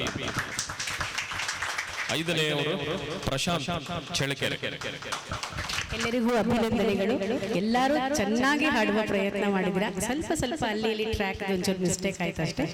ಎಲ್ಲರೂ ತುಂಬಾ ಚೆನ್ನಾಗಿ ಹಾಡಿದ್ದೀರಾ. ಎಲ್ಲರಿಗೂ ಅಭಿನಂದನೆಗಳು. ಶಿವು ಕನಕಪುರ ಇಂದಿನ ಕಾರ್ಯಕ್ರಮದಲ್ಲಿ ಉತ್ತಮವಾಗಿ ಹಾಡಿದ್ದಾರೆ. ಮೊದಲನೇ ಪ್ರಶಸ್ತಿ ಇವರಿಗೆ. ಶಿವು ಕನಕಪುರ ಇವತ್ತಿನ ಈ ಸಿಂಗಿಂಗ್ ಕಾಂಪಿಟೇಷನ್ ಅಲ್ಲಿ ಮೊದಲ ಪ್ರಶಸ್ತಿ ಪಡೆದಿದ್ದಾರೆ. ಮುಖ್ಯ ಅತಿಥಿಗಳಿಂದ ಅವರಿಗೆ ಸನ್ಮಾನ.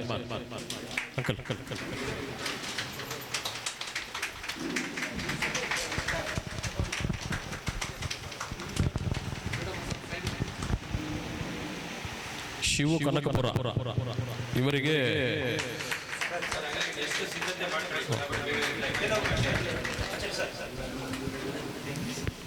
ಮುಂದಿನ ಪ್ರಶಸ್ತಿ ವಿಜೇತರು ದಿವಿದೇಶ್ ಮಂಗಳೂರು. ರೆಡಿ.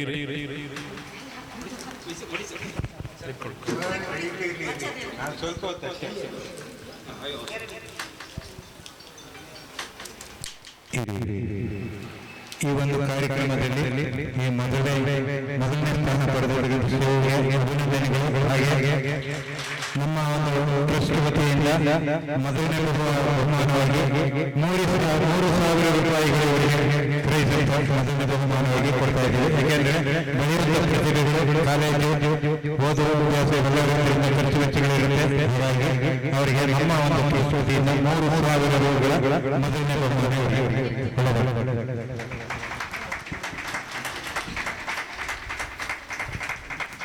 ದಿವಿದೇಶ್ ಮಂಗಳೂರು ಮಂಗಳೂರು ಬನ್ನಿ.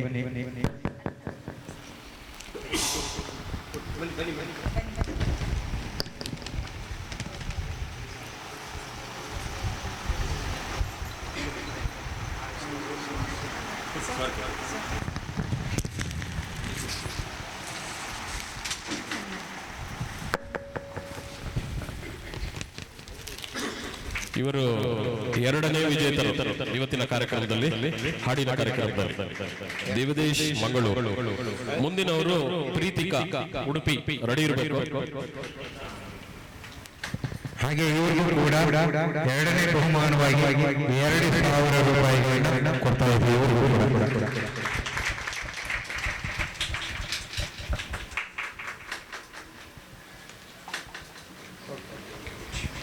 ಅಭಿನಂದನೆಗೆ ಇನ್ನು ಹೆಚ್ಚಿನ ಒಂದು ಸ್ಥಾನ ಗಳಿಸಿ ಅದ್ಭುತ ಗಾಯಕರಾಗಿ ಅಂತ ಹೇಳಿ ಪ್ರೀತಿಕಾ ಅವರು ಉಡುಪಿಯಿಂದ ಬಂದಿದ್ದಾರೆ.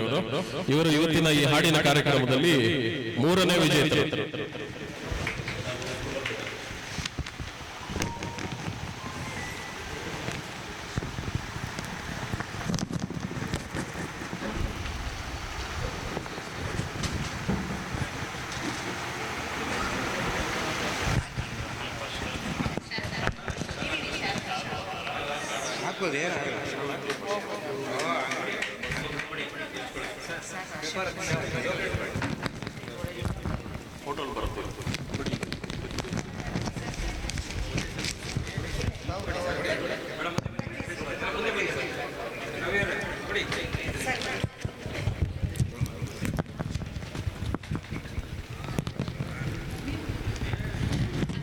ಪ್ರೀತಿಕಾ ಉಡುಪಿಯಿಂದ ಬಂದಿದ್ದಾರೆ. ಇವರು ಇವತ್ತಿನ ಹಾಡಿನ ಕಾರ್ಯಕ್ರಮದ 3ನೇ ವಿಜೇತರು. ಇವರು 4ನೇ ಬಹುಮಾನ ಪಡೆದಿದ್ದಾರೆ ಇವತ್ತಿನ ಹಾಡಿನ ಕಾರ್ಯಕ್ರಮದಲ್ಲಿ. ಜೋರಾಗಿ ಚಪ್ಪಾಳೆಯೊಂದಿಗೆ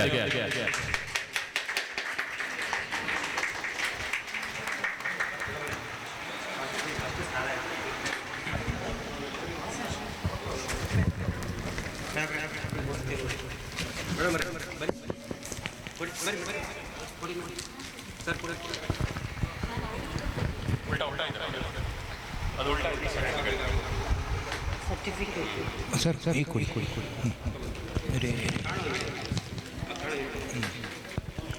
ಅನೂಪ್ ಶೆಟ್ಟಿ ಉಡುಪಿಯಿಂದ.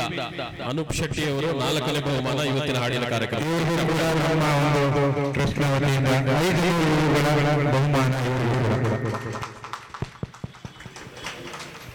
ಕೊನೆಯ ಹಾಗೂ 5ನೇ ಪ್ರಶಸ್ತಿ ವಿಜೇತರು ಇವತ್ತಿನ ಹಾಡಿನ ಕಾರ್ಯಕ್ರಮದ ಪ್ರಶಾಂತ್ ಚಳಕೆರೆ.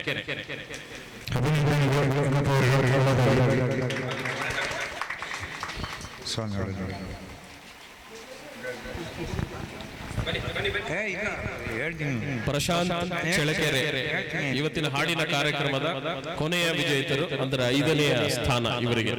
ಚಪ್ಪಾಳೆ ಇರಲಿ ನಿಮ್ಮೆಲ್ಲರೂ, ಚಪ್ಪಾಳೆ.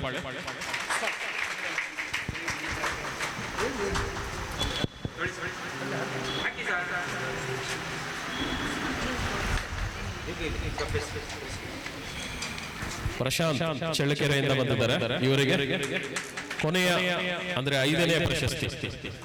ಇವರು ಕೂಡ 5ನೇ ಬಹುಮಾನವಾಗಿ 500 ರೂಪಾಯಿ ನಮ್ಮ ಒಂದು ಪ್ರಶಸ್ತಿ.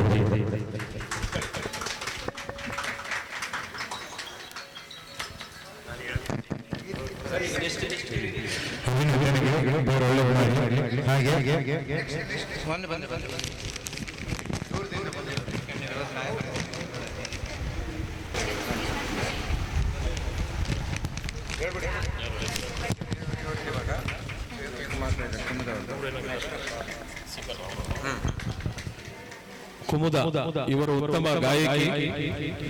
ಇವರಿಗೆ ಒಳ್ಳೆದಾಗಲಿ. ನಿಮ್ಮೆಲ್ಲರ ಚಪ್ಪಾಳೆ ಇರಲಿ ಕುಮುದ ಅವರು.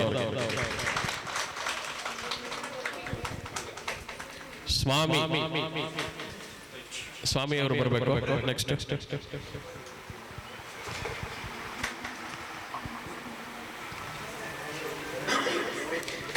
ಯಾರು ಕೂಡ ಸ್ವಾಮಿ ಅವರು ಬರಬೇಕು. ಗ್ರ್ಯಾಂಡ್ ಫಿನಾಲೆಯಲ್ಲಿ ಭಾಗವಹಿಸಿರ್ತಕ್ಕಂಥವ್ರು ಯಾರೇ ಆಗಲಿ ಬೇಜಾರಾಗಬಾರ್ದು. ಯಾಕೆ ಅಂತಂದ್ರೆ ಇಲ್ಲಿ ಯಾವುದೇ ರೀತಿಯಾದ ರಾಜಕೀಯ ಅಂತಕ್ಕಂಥದ್ದಿಲ್ಲ. ಈ ಒಂದು ಗ್ರ್ಯಾಂಡ್ ಫಿನಾಲೆಯಲ್ಲಿ ನ್ಯಾಯಸಮ್ಮತವಾಗಿ ಜಡ್ಜ್ಗಳು ಏನು ತೀರ್ಪು ಕೊಟ್ಟಿದ್ದಾರೆ ಅದನ್ನು ಅವ್ರ ಕೈನಲ್ಲೇ ನಾವು ಹೇಳ್ಸಿರುವಂಥದ್ದು. ನಾವು ಮದುವೆನ ಹೇಳುವುದಿಲ್ಲ ಅವರಿಗೆ, ನೀವು ಇವರಿಗೆ ಕೊಡಬೇಕು ಅವರಿಗೆ ಕೊಡಬೇಕು ಅಂದ್ಬಿಟ್ಟು ನಮಗೂ ಅವ್ರಿಗೂ ಸಂಬಂಧ ಇಲ್ಲ. ನಾವು ಗೌರವವಾಗಿ ಕರೆದಿದ್ದೀವಿ, ಅವ್ರಿಗೆ ಗೌರವವಾಗಿ ಕಾರ್ಯ ಮಾಡಿಕೊಂಡಿದ್ದಾರೆ. ಸ್ವಾಮಿಯವರು ಗಾಯಕರು, ನಿಮ್ಮೆಲ್ಲರ ಚಪ್ಪಾಳೆ ಇರಲಿ ಅವರಿಗೆ. ಧನ್ಯವಾದಗಳು ಸ್ವಾಮಿಯವರೇ.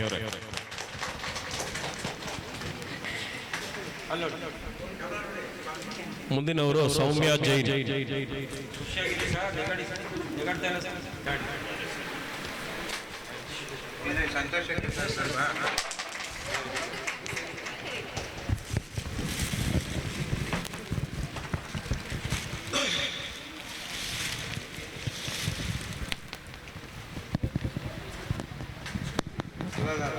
ಸಚಿನ್ ರಾಜ್ ಅವರು ಬರಬೇಕು ವೇದಿಕೆ ಮೇಲೆ.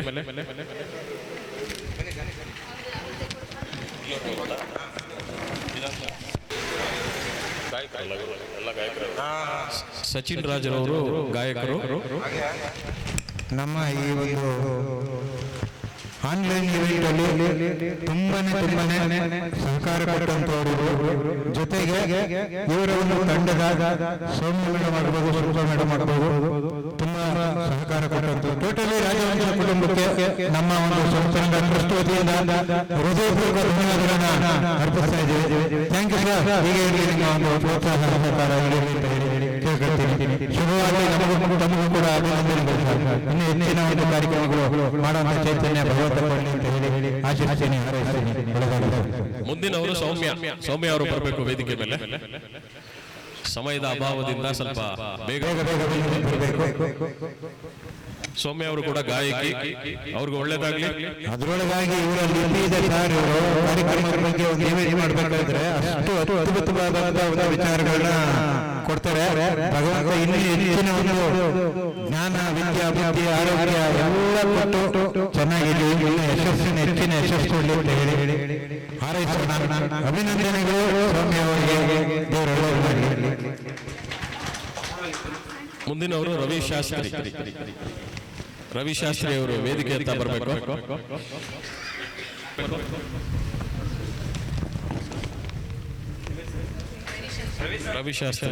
ರವಿಶಾಸ್ತ್ರಿ ಅವರು ಗಾಯಕರು, ಅವರಿಗೆ ಸನ್ಮಾನ ಮುಖ್ಯ ಅತಿಥಿಗಳಿಂದ.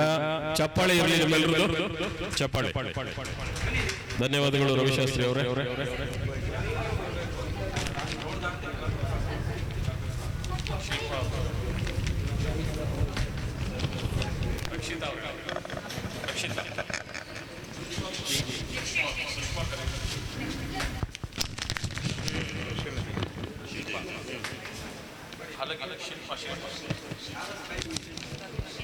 ಶಿಲ್ಪಾ ಅವರು ವೇದಿಕೆ ಅಂತ ಬರಬೇಕು.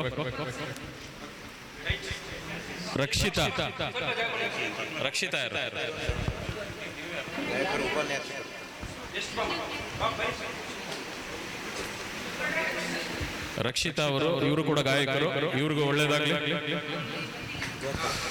ರಕ್ಷಿತಾ ಅವ್ರಿಗೆ ಒಳ್ಳೇದಾಗ್ಲಿ. ನಿಮ್ಮೆಲ್ಲರ ಚಪ್ಪಾಳೆ ಇರಲಿ ಅವರಿಗೆ. ಧನ್ಯವಾದಗಳು ರಕ್ಷಿತಾ ಅವರೇ. ಸುಷ್ಮಾ ಅವರು ರೆಡಿಯಾಗಿರಿ. ವಿಜಯ್ ಮತ್ತು ಶ್ರೀದೇವಿ ಕೂಡ ರೆಡಿಯಾಗಿರಿ. ವಿಜಯ್ ಹಾಗೂ ಶ್ರೀದೇವಿ ರೆಡಿಯಾಗಿರಿ.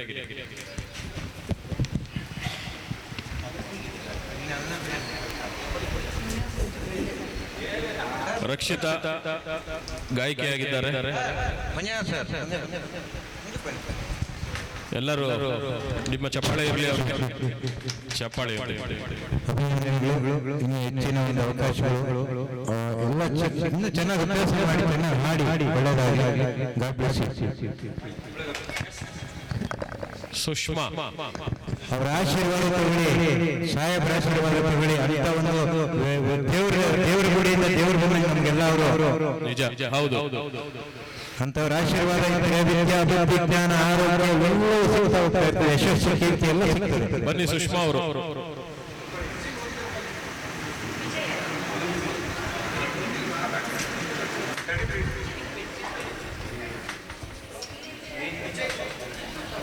ಸುಷ್ಮಾ ವೇದಿಕೆಯವರ ಮೇಲೆ ಬರಬೇಕು. ಇವರು ಕೂಡ ಗಾಯಕಿ. ಸುಷ್ಮಾ ಅವ್ರಿಗೆ ಅಭಿನಂದನೆಗಳು. ನಿಮ್ಮೆಲ್ಲರೂ ಚಪ್ಪಾಳೆ ಇರಲಿ ಅವ್ರಿಗೆ.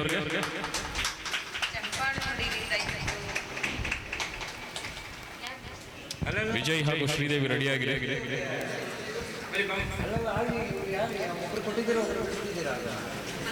ಸುಷ್ಮಾ ಇವರು ಗಾಯಕಿ.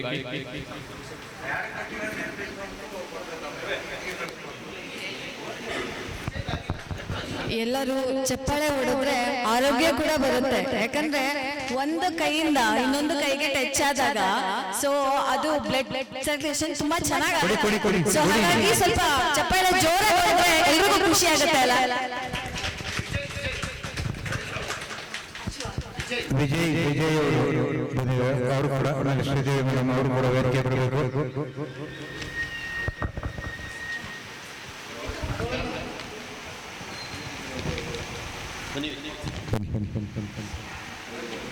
ವಿಜಯ್ ಇವರು ಗಾಯಕರು. ಇವ್ರಿಗೂ ಅಭಿನಂದನೆಗಳು. ನಿಮ್ಮೆಲ್ಲರ ಚಪ್ಪಾಳೆ ಇರಲಿ ಇವರಿಗೆ. ಚಪ್ಪಾಳೆ.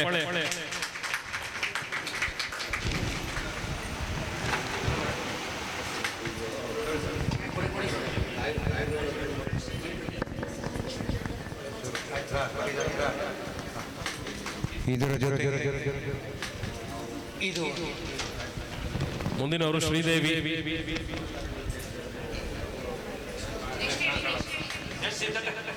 ಶ್ರೀದೇವಿ ಅವರಾದ್ಮೇಲೆ ರೆಡಿ ಇದ್ದಾರೆ ಕುಮಾರ ವಶಿಷ್ಠ ಅವರಾದ್ಮೇಲೆ. ಕುಮಾರ ವಶಿಷ್ಠ ಶ್ರೀದೇವಿ ಅವರಾದ್ಮೇಲೆ.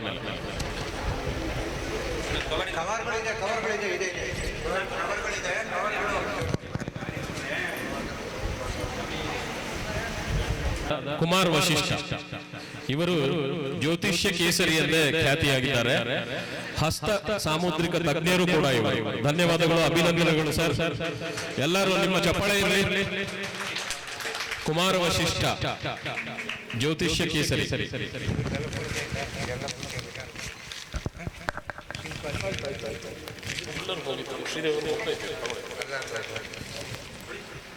ಶ್ರೀ ಕುಮಾರ ವಶಿಷ್ಠ ಜ್ಯೋತಿಷ್ಯ ಕೇಸರಿ.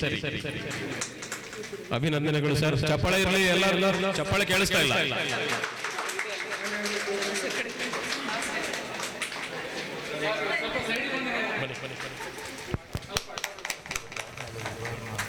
ಅತಿಥಿಗಳು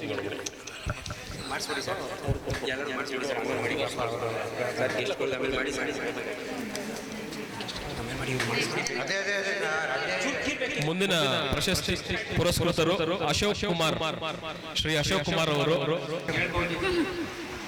ಅದಾದ್ಮೇಲೆ ರಾಜಕಂಠೀರವ ಅವರು ರೆಡಿ ಇರಬೇಕು. ರಾಜಕಂಠೀರವ ಅವರಾದ್ಮೇಲೆ ಭಾಸ್ಕರ್ ರಾವ್ ಸಮಾಜ ಸೇವಕರು ರೆಡಿ ಇರಬೇಕು. ಸಲ್ವಂ ಅವರು ಅವರಾದ್ಮೇಲೆ ಸಲ್ವಂ ಅವರು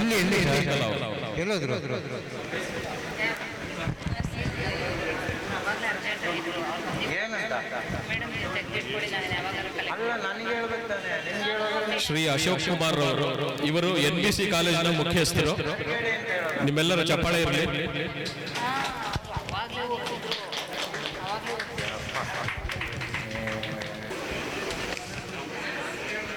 ರಾಜಕಂಠೀರವ ಪ್ರಶಸ್ತಿ ಪುರಸ್ಕೃತರು.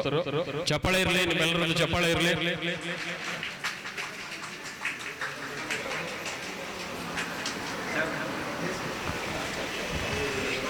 ಮುಂದಿನ ಪ್ರಶಸ್ತಿ ಪುರಸ್ಕೃತರು MS ಭಾಸ್ಕರ್ ರಾವ್. ಇವರು ಸಮಾಜ ಸೇವಕರು. ಇವರ ತಂದೆಯವರು ಕೂಡ ಸಮಾಜ ಸೇವಕರು.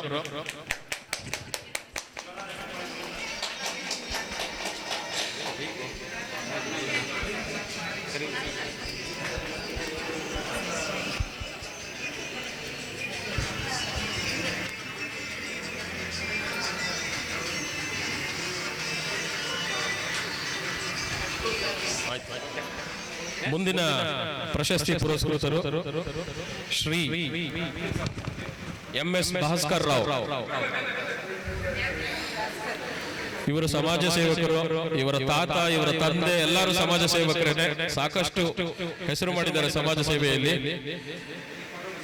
ಇವರ ತಾತ ಹೆಸರು ವೆಂಕೋಬ್ರಾವ್, ಇವರ ತಂದೆ ಹೆಸರು ಶ್ರೀಧರ್ ರಾವ್, ಇವರು ಭಾಸ್ಕರ್ ರಾವ್. ಅಭಿನಂದನೆಗಳು ಭಾಸ್ಕರ್ ರಾವ್ ಅವರೇ. ಎಲ್ಲರೂ ನಿಮ್ಮ ಚಪ್ಪಾಳೆ ಚಪ್ಪಾಳೆ ಕೊಡಿ.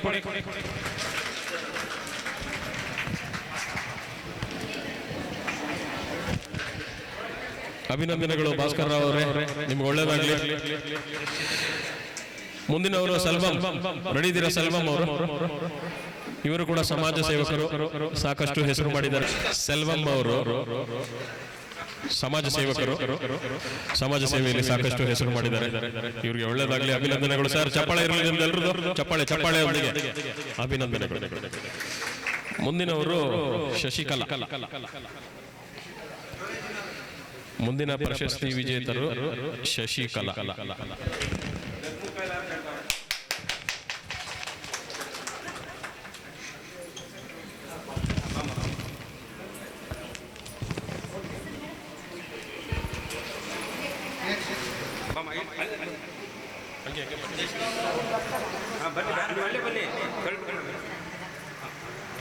ಶಶಿಕಲಾ ಮೂಲತಃ ಇವರು ಶಿಕ್ಷಕಿ, ಚಿಕ್ಕಬಳ್ಳಾಪುರದಿಂದ ಬಂದಿದ್ದಾರೆ.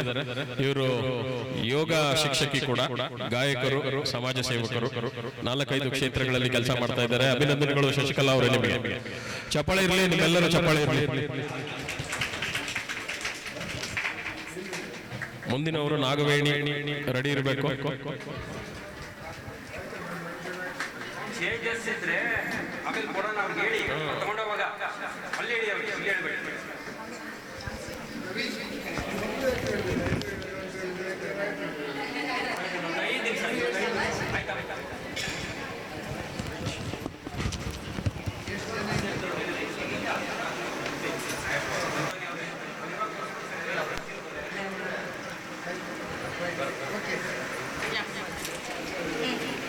ನಾಗವೇಣಿ ಅವರು, ಇವರು ಕೂಡ ಮೂಲತಃ ಶಿಕ್ಷಕಿ, ಗಾಯಕರು ಹಾಗೂ ಸಮಾಜ ಸೇವಕರು. ಇವರಿಗೆ ಅಭಿನಂದನೆಗಳು. ಎಲ್ಲರೂ ನಿಮ್ಮ ಚಪ್ಪಾಳೆ ಚಪ್ಪಾಳೆ ಇರಲಿ, ಚಪ್ಪಾಳೆಯೊಂದಿಗೆ ಅಭಿನಂದನೆಗಳು ನಾಗವೇಣಿ ಅವರೇ. ದೇವಕೃಷ್ಣಪ್ಪ ಮುಂದಿನವರು.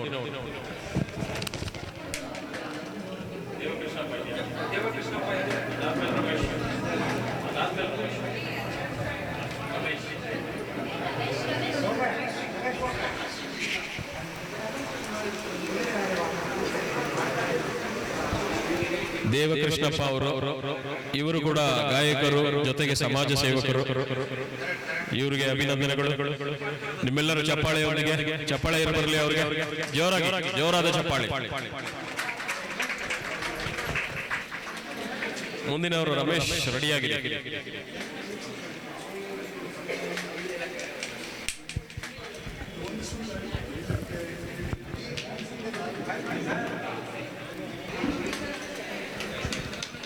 ವಿಭಾ ಅವರಿಗೆ ಅಭಿನಂದನೆಗಳು. ವಿಭಾ ಅವರು ಮೂಲತಃ ನಿರೂಪಕಿ, ಸಾಕಷ್ಟು ವಾಹಿನಿಗಳಲ್ಲಿ ನಿರೂಪಕಿಯಾಗಿ ಕೆಲಸ ಮಾಡಿದ್ದಾರೆ. ಇಲ್ಲಿ ಅವರು ನಿರೂಪಣೆ ಮಾಡಿದ್ರು ಕಾರ್ಯಕ್ರಮಕ್ಕೆ. ಅಭಿನಂದನೆಗಳು ವಿಭಾ ಅವರು. ಒಳ್ಳೆದಾಗಿ ಇನ್ನೂ ಹೆಚ್ಚಿನ ಕಾರ್ಯಕ್ರಮಗಳ ಅವಕಾಶ ಸಿಗಲಿ, ಯಶಸ್ಸು ಸಿಗಲಿ. ಅಭಿನಂದನೆಗಳು. ಈಗ ಈ ಕಾರ್ಯಕ್ರಮದ ರೂವಾರಿಗೆ, ಮುಖ್ಯ ಅತಿಥಿಗಳಾಗಿರ್ತಕ್ಕಂಥ ಸಂತೋಷ್ ಹೆಗಡೆ ಸರ್ ಅವರಿಗೆ ಒಂದು ನಮ್ಮ ಟ್ರಸ್ಟ್ ವತಿಯಿಂದ ಎಲ್ಲ ಗಣ್ಯಾತಿ ಗಣ್ಯರ ಸಮ್ಮುಖದಲ್ಲಿ ಒಂದು ಗೌರವ ಸಮರ್ಪಣೆ.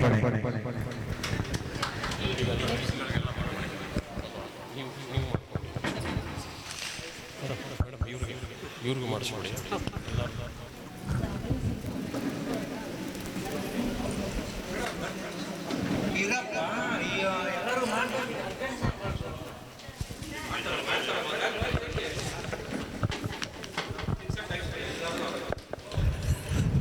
ಸ್ವರತರಂಗ ಚಾರಿಟೇಬಲ್ ಟ್ರಸ್ಟ್ ವತಿಯಿಂದ ಹಮ್ಮಿಕೊಂಡಿರುವಂತಹ ಕಾರ್ಯಕ್ರಮ ಕರ್ನಾಟಕ ರಾಜ್ಯೋತ್ಸವ ಮತ್ತು ಅವಾರ್ಡ್ ಫಂಕ್ಷನ್ ನಲ್ಲಿ ನಮ್ಮ ಕೇಂದ್ರ ಬಿಂದು ಡಾಕ್ಟರ್ ಎನ್ ಸಂತೋಷ್ ಹೆಗಡೆ ಅವರಿಗೆ ಅಭಿನಂದನೆಯನ್ನು ಸಲ್ಲಿಸ್ತಾ, ನಿತೇಶ್ ಸಂತೋಷ್ ಹೆಗಡೆ ಕರ್ನಾಟಕದ ಹೆಸರಾಂತ ನ್ಯಾಯಾಧೀಶರಾಗಿ ಸೇವೆ ಸಲ್ಲಿಸಿದ್ದಾರೆ. ಸಾಮಾಜಿಕ ಕಾರ್ಯಕರ್ತರು ಮತ್ತು ಮಾಜಿ ಲೋಕಾಯುಕ್ತರಾಗಿದ್ದಾರೆ. ಅವರು ತಮ್ಮ ನಿಷ್ಠಾವಂತ ಸೇವಾ ಮನೋಭಾವನೆ, ಭ್ರಷ್ಟಾಚಾರದ ವಿರುದ್ಧದ ಹೋರಾಟದಿಂದ ವಿಶಿಷ್ಟ ಪ್ರಖ್ಯಾತಿಯನ್ನ ಪಡೆದಿದ್ದಾರೆ. ಸಂತೋಷ್ ಹೆಗಡೆ ತಮ್ಮ ವೃತ್ತಿ ಜೀವನವನ್ನು ನ್ಯಾಯ ಕ್ಷೇತ್ರದಲ್ಲಿ ಪ್ರಾರಂಭಿಸಿದರು. 1999ರಲ್ಲಿ ಭಾರತದ ಸಾಲಿಸಿಟರ್ ಜನರಲ್ ಆಗಿ ನೇಮಕಗೊಂಡು ಮಹತ್ವದ ಕಾನೂನು ವಿಚಾರಗಳಲ್ಲಿ ದೇಶಕ್ಕೆ ಸೇವೆ ಸಲ್ಲಿಸಿದರು. ನಂತರ ಅವರು ಸುಪ್ರೀಂ ಕೋರ್ಟ್ ನ್ಯಾಯಮೂರ್ತಿಯಾಗಿ ಹುದ್ದೆಯನ್ನ ನಿರ್ವಹಿಸಿದರು. 2006ರಲ್ಲಿ ಕರ್ನಾಟಕ ರಾಜ್ಯದ ಲೋಕಾಯುಕ್ತರಾಗಿ ಹುದ್ದೆಯನ್ನ ಸ್ವೀಕರಿಸಿದ ನಂತರ ರಾಜ್ಯದಲ್ಲಿ ಪ್ರಾಮಾಣಿಕ ಆಡಳಿತಕ್ಕಾಗಿ ಬೃಹತ್ ಹೋರಾಟವನ್ನ ನಡೆಸಿದರು. ಭ್ರಷ್ಟಾಚಾರದಿಂದ ಮುಕ್ತ ಕಾನೂನು ವ್ಯವಸ್ಥೆಯನ್ನ ನಿರ್ಮಿಸಲು ಅನೇಕ ದೌರ್ಜನ್ಯ ಪ್ರಕರಣಗಳನ್ನ ಬಹಿರಂಗಪಡಿಸಿದರು. ಭ್ರಷ್ಟಾಚಾರ ಮುಕ್ತ ಸಮಾಜವನ್ನ ಮಾಡಲು ದೇಶದ ಜನರಲ್ಲಿ ಜಾಗೃತಿಯನ್ನ ಮೂಡಿಸಿದರು. ನ್ಯಾಯಾಂಗದ ನಿವೃತ್ತಿಯಾದ ನಂತರವೂ ಕೂಡ ತಮ್ಮ ಜೀವನವನ್ನ ಸಮಾಜ ಸೇವೆಗೆ ಮುಡಿಪಾಗಿಟ್ಟಿರುವಂತಹ ಸಂತೋಷ್ ಹೆಗ್ಡೆ ಅವರು ನಿಷ್ಕಳಂಕತೆ, ನ್ಯಾಯಪ್ರಿಯತೆ ನಮ್ಮೆಲ್ಲರ ಮೆಚ್ಚಿನ ನಾಯಕರಾಗಿದ್ದಾರೆ. ಅವರ ಬಡವರ ಪರ ಹೋರಾಟ, ಭ್ರಷ್ಟ ಮುಕ್ತ ಸಮಾಜದ ಹೋರಾಟ ಹಾಗೆ ಮುಂದುವರಿಸಲಿ ಎಂದು ನಾವೆಲ್ಲರೂ ಕೂಡ ಹಾರೈಸೋಣ. ನಮ್ಮ ಮುಂದಿನ ಮುಖ್ಯ ಅತಿಥಿ ಶ್ರೀ ಡಾಕ್ಟರ್ ಲಯನ್ಸ್ ಎಸ್.ಪಿ. ಚಪ್ಪಿ ಅವರು.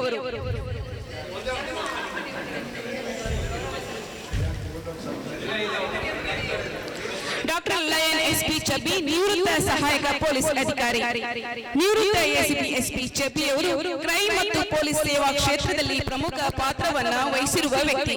ತಮ್ಮ ವೃತ್ತಿ ಜೀವನದಲ್ಲಿ ಕಠಿಣ ಶಿಸ್ತಿನೊಂದಿಗೆ ಮತ್ತು ನಿರ್ಧಾರಾತ್ಮಕ ಕಾರ್ಯ ಸಾಧನೆಗಳ ಮೂಲಕ ಹೆಸರನ್ನ ಪಡೆದವರು.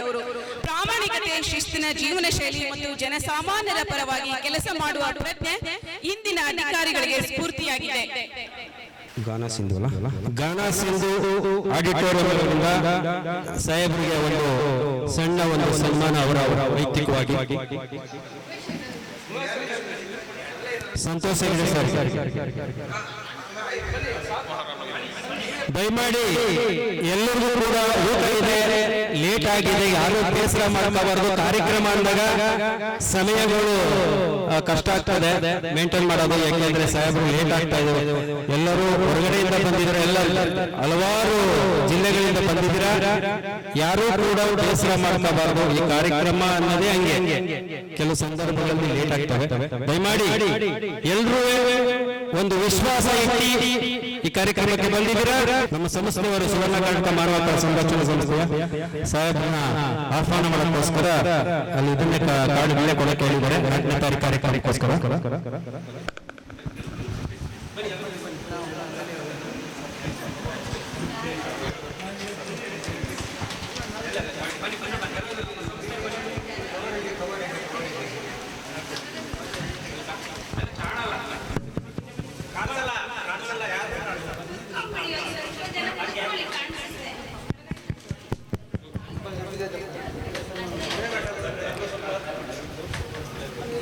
ಭ್ರಷ್ಟಾಚಾರದ ನಿರ್ಮೂಲನೆಯ ರೂವಾರಿಯಾದಂತಹ ಸಂತೋಷ್ ಹೆಗ್ಡೆ ಅವರಿಗೆ ವಿವಿಧ ಕ್ಷೇತ್ರಗಳಲ್ಲಿ ಮಾಡಿದ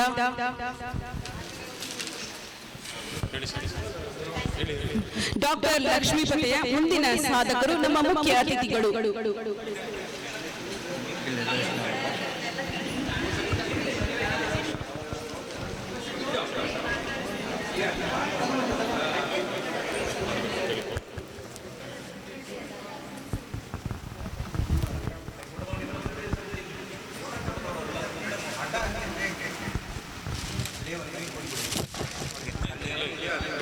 ಅವರೇ ಕೊಟ್ಬಿಟ್ಟಿದ್ದಾರೆ. ಅವ್ರು ಕರ್ದಂಗೆ ಮಾಡಕ್ಕೆ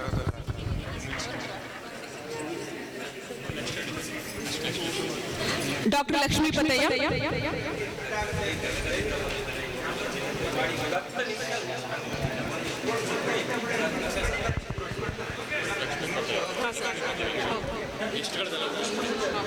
ಆಚಾರ್ಯ ಅವರು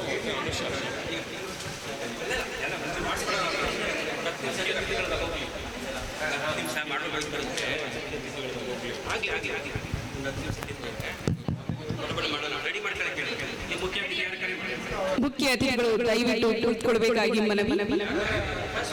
ಡಾಕ್ಟರ್ ಲಕ್ಷ್ಮೀಪತಯ್ಯ, ನೆಕ್ಸ್ಟ್ ರವಿಕೋಟಿ ಸೂರ್ಯ. ಮುಂದಿನ ಸಾಧಕರು ರವಿಕೋಟಿ ಸೂರ್ಯ ಅವರಿಗೆ ಒಂದು ದೊಡ್ಡ ಚಪ್ಪಾಳೆ. ಇವರು ಗಾನ ಸೂರ್ಯ ಎಂಬ ಬಿರುದನ್ನ ಪಡೆದಿರುವಂತವರು. ಇವರು ಚಲನಚಿತ್ರಗಳ ಹಿನ್ನೆಲೆ ಗಾಯಕರು, ಎಲ್ಲ ಭಾಷೆಗಳಲ್ಲೂ ಹಾಡುಗಳನ್ನ ಹಾಡಿದ್ದಾರೆ. ನಟ ಭಯಂಕರರು ಆಗಿದ್ದು ಧಾರಾವಾಹಿಗಳಲ್ಲಿ, ಸಿನಿಮಾಗಳಲ್ಲಿ ಅವರ ನೈಜ ಅಭಿನಯವಂತೂ ಅಭಿಮಾನಿಗಳಿಗೆ ಹುಚ್ಚು ಹಿಡಿಸುತ್ತೆ. ಅವರ ಇಂಪಾದ ಧ್ವನಿಯಲ್ಲಿ ಮೂಡಿ ಬರುವ ಹಾಡುಗಳಂತೂ ಮತ್ತೊಮ್ಮೆ ಮಗದೊಮ್ಮೆ ಕೇಳಬೇಕೆಂದು ಕಾಯುವಂತೆ ಮಾಡುತ್ತೆ.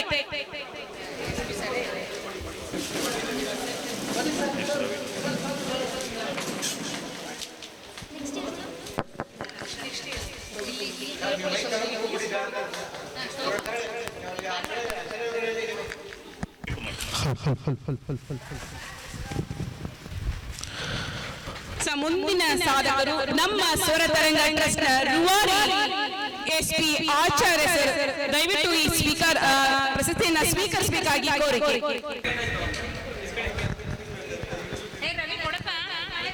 ಮುಂದಿನ ಸಾಧಕರು doctor CM Ganesh Gaud.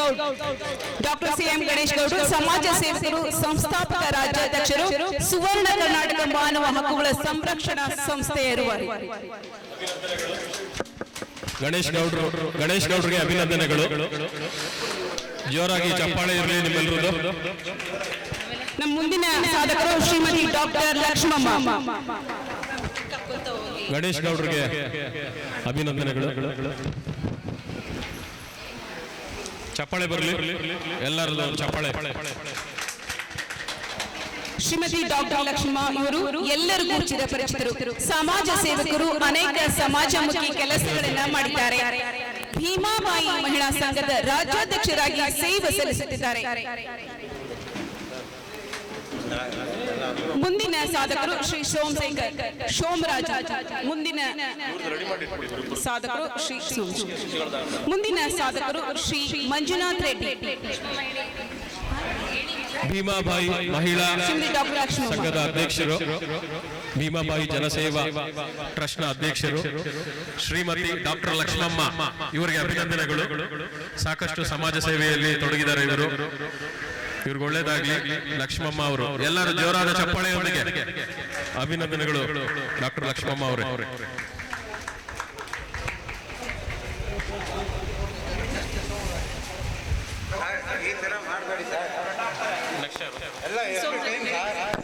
Shri Somraj. ಮುಂದಿನ ಸಾಧಕರು ಶ್ರೀ ಸೋಮರಾಜ್. ಇವರು ನಿರ್ಮಾಪಕರಾಗಿ ಅನೇಕ ಚಿತ್ರಗಳನ್ನು ನಿರ್ಮಿಸಿದ್ದಾರೆ. ಜೊತೆಗೆ ಉದ್ಯಮಿಗಳಾಗಿದ್ದು ಸಮಾಜ ಸೇವಕರಾಗಿ ಸೇವೆ ಸಲ್ಲಿಸುತ್ತಿದ್ದಾರೆ. ಶ್ರೀ ಸೋಮರಾಜ್ ಮುಖ್ಯ ಅತಿಥಿಗಳು. ನಮ್ಮ ಇವತ್ತಿನ ಕಾರ್ಯಕ್ರಮದಲ್ಲಿ ಮುಖ್ಯ ಅತಿಥಿಗಳ ಒಬ್ಬರಾದ ಸೋಮರಾಜು ಅವರು. ಊಟದ ವ್ಯವಸ್ಥೆ ಕೂಡ ಇದೆ, ನಂತರ ಊಟ ಮಾಡಬಹುದು ಎಲ್ಲರೂ. ಮುಂದಿನ ಸಾಧಕರು ಶ್ರೀ ಜಯರಾಮ್. ಸೋಮರಾಜು ಅವರಿಗೆ ಅಭಿನಂದನೆಗಳು ಸರ್. ನಿಮ್ಮೆಲ್ಲರ ಚಪ್ಪಾಳೆ ಇರಲಿ ಸೋಮರಾಜು ಅವರಿಗೆ. ಅಭಿನಂದನೆಗಳು ಸರ್, ಅಭಿನಂದನೆಗಳು.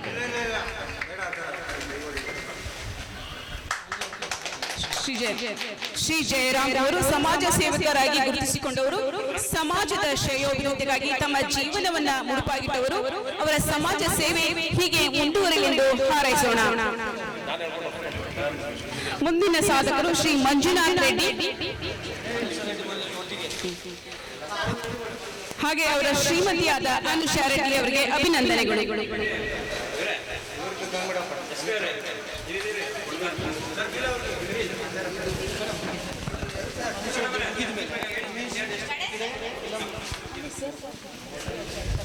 ಶ್ರೀ ಜಯರಾಮ್ ಅವರಿಗೆ ಅಭಿನಂದನೆಗಳು. ಎಲ್ಲರೂ ಜೋರಾದ ಚಪ್ಪಾಳೆಯೊಂದಿಗೆ ಅಭಿನಂದನೆಗಳು ಜಯರಾಮ್ ಸರ್. ಇವತ್ತಿನ ಮುಖ್ಯ ಅತಿಥಿಗಳಲ್ಲಿ ಇವರು ಒಬ್ಬರು.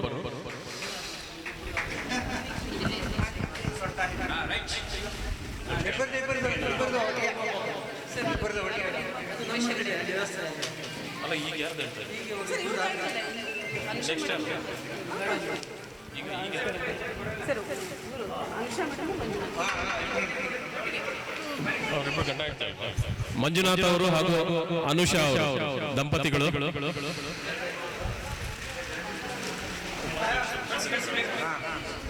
ಸ್ವರತರಂಗ ಸೇವಾ ಚಾರಿಟಬಲ್ ಟ್ರಸ್ಟ್ ನ ಉಪಾಧ್ಯಕ್ಷರು ಅನುಷಾ ಮೇಡಮ್ ಅವರು.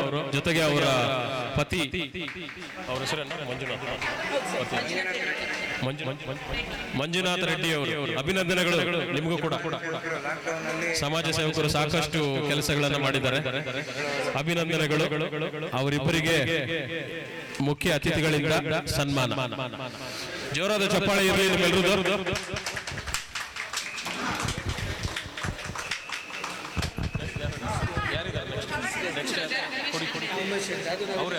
ಅವ್ರು ಯಾರು ಮುಖ್ಯ ಅತಿಥಿ ಇಲ್ಲ ಇವ್ರು ತಗೊಂಬನ್ನಿ ಆಚಾರ್ಯ ಸರ್ ತಗೊಂಬನ್ನಿ ತಗೊಂಬನ್ನಿ.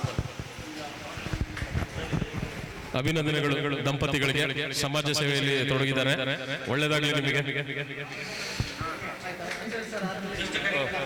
ನೆಕ್ಸ್ಟ್ ನಮ್ಮ ಸ್ವರತರಂಗ ಸೇವಾ ಚಾರಿಟಬಲ್ ಟ್ರಸ್ಟ್ನ ಅಧ್ಯಕ್ಷರು ಹಾಗೂ ಸಂಸ್ಥಾಪಕರು ಡಾಕ್ಟರ್ SP ಆಚಾರ್ಯ ಅವರು. ಮೂಲತಃ ರಂಗಭೂಮಿ ಕಲಾವಿದರು, ಗಾಯಕರು, ಸಮಾಜ ಸೇವಕರು, ಹಲವಾರು ಪ್ರಶಸ್ತಿ ಪುರಸ್ಕಾರಗಳಿಗೆ ಭಾಜನರಾಗಿದ್ದಾರೆ. ಸಾವಿರಾರು ಕಲಾವಿದರಿಗೆ, ಗಾಯಕರಿಗೆ ವೇದಿಕೆ ಕಲ್ಪಿಸಿಕೊಟ್ಟಿದ್ದಾರೆ. ಕೆಲವು ಬಡ ಆಚಾರ್ಯ ಅವರು ಸಹಾಯ ಮಾಡಿದ್ದಾರೆ. ಇವತ್ತಿನ ಕಾರ್ಯಕ್ರಮದ ರೂವಾರಿಗಳು. ಕೂತ್ಕೊಳ್ಳಿ ಬನ್ನಿ ಕೂತ್ಕೊಳ್ಳಿ ಸರ್ ಬನ್ನಿ ಸರ್ ಬನ್ನಿ ಈ ಕಡೆ ಸ್ವರತರಂಗ ಸೇವಾ ಚಾರಿಟಬಲ್ ಟ್ರಸ್ಟ್ನ ಅಧ್ಯಕ್ಷರು ಹಾಗೂ ಸಂಸ್ಥಾಪಕರು ಡಾಕ್ಟರ್ SP ಆಚಾರ್ಯ ಇವರು ರಂಗಭೂಮಿ ಕಲಾವಿದರು, ಗಾಯಕರು ಹಾಗೂ ಸಮಾಜ ಸೇವಕರು. ಇವರಿಗೆ ಒಳ್ಳೆಯದಾಗಲಿ. ಇವರು ಸಾಕಷ್ಟು ಕಾರ್ಯಕ್ರಮಗಳನ್ನ ಮಾಡ್ತಾರೆ. ಇವತ್ತಿನ ಕಾರ್ಯಕ್ರಮದ ರೂವಾರಿಗಳು ಡಾಕ್ಟರ್ SP ಆಚಾರ್ಯ. ಜೋರಾದ ಚಪ್ಪಾಳೆಯೊಂದಿಗೆ. ಇವರು ಮೂಲತಃ ರಂಗಭೂಮಿ ಕಲಾವಿದರು. ಇವರ ಪೂರ್ವಿಕರೆಲ್ಲರೂ ಕಲಾವಿದರೇನೆ. ಇವರ ತಾತ ಹರಿಕತೆ ಹೇಳ್ತಾ ಇದ್ರು, ತಂದೆಯವರು ಕೂಡ ಸಂಗೀತ ಕ್ಷೇತ್ರದಲ್ಲಿದ್ರು. ಇವರಿಗೆ ಒಳ್ಳೆಯದಾಗಲಿ. ಜೋರಾದ ಚಪ್ಪಾಳೆಯೊಂದಿಗೆ ಡಾಕ್ಟರ್ SP ಆಚಾರ್ಯ.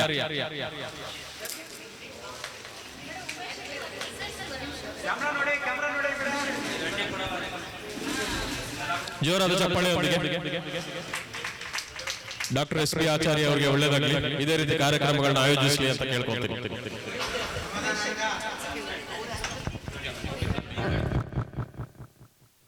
ಕಿರುತೆರೆ ಮತ್ತು ಹಿರಿತೆರೆ ನಟಿಯರಾದಂತಹ ಭಾಗ್ಯಶ್ರೀ ಮೇಡಮ್ ಅವರಿಗೆ ಸಂತೋಷ್ ಹೆಗಡೆ ಅವರಿಗೆ ಪುರಸ್ಕಾರ ಗೌರವ. ಸೈನಿಕರು ಮತ್ತೆ ರೈತರು ದೇಶದ ಎರಡು ಕಣ್ಣುಗಳು. ಅವರಿಗೆ ಆರ್ಥಿಕವಾಗಿ ಸಬಲೀಕರಣಕ್ಕೋಸ್ಕರ 1 ಕೋಟಿ ರೂಪಾಯಿ ದೇಣಿಗೆ ನೀಡಿದಂತ ನನ್ನ ಆರಾಧ್ಯ ದೈವ ಗುರುಗಳಾದಂತಹ ಸಂತೋಷ್ ಹೆಗಡೆ ಸಾಹೇಬರಿಗೆ ಜೋರಾದ ಚಪ್ಪಾಳೆ ಬರಬೇಕು. ಈ ಕಾರ್ಯಕ್ರಮಕ್ಕೆ ಬಂದು ಅದ್ದೂರಿಯಾಗಿ ನಡೆಸಿಕೊಟ್ಟಂತ ಅಧ್ಯಕ್ಷತೆಯಲ್ಲಿ ಎಲ್ಲರಿಗೂ ಸಹ ಒಳ್ಳೆಯದಾಗಲಿ ಅಂತ ಬಯಸುವಂತ ದೊಡ್ಡ ಗುಣ ಇರುವಂತ ವ್ಯಕ್ತಿ ನಮ್ಮ ಸಂತೋಷ್ ಹೆಗಡೆ ಸಾಹೇಬರಿಗೆ ಇನ್ನೊಂದ್ಸಾರಿ ಚಪ್ಪಾಳೆ ಬರಲಿ.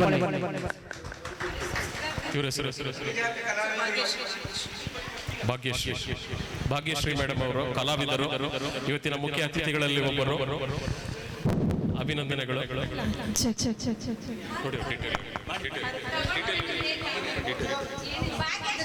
ಸಾಯಂಕಾಲ ಆಗದಂತೆ ಇವರ ಪೋಷಕ ಪಾತ್ರದಲ್ಲಿ ಎಲ್ಲ ಧಾರಾವಾಹಿಗಳಲ್ಲಿ ತಮ್ಮ ಪಾತ್ರವನ್ನ ಅತಿ ಮುಗ್ಧತೆಯಿಂದ, ಅತಿ ಅದ್ಭುತವಾಗಿ ಇವರು ಪಾತ್ರವನ್ನ ಮಾಡ್ತಾರೆ.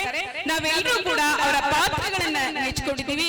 ಹಾಗೆ ಇವರ ಎಲ್ಲ ಧಾರಾವಾಹಿಗಳಲ್ಲಿ ಹಾಗೂ ಹಿರಿತೆರೆ ಕಿರುತೆರೆಯಲ್ಲಿ ಅನೇಕ ರೀತಿಯ ಒಳ್ಳೊಳ್ಳೆ ಪಾತ್ರಗಳನ್ನ ಅಭಿನಯಿಸಲಿ ಅಂತ ನಾವೆಲ್ಲರೂ ಕೂಡ ಹಾರೈಸೋಣ. ಜೋರಾದ ಚಪ್ಪಾಳೆ ಭಾಗ್ಯಶ್ರೀ ಮೇಡಮ್. ಉಮೇಶ್ ಹೆಗಡೆ ಅವರು.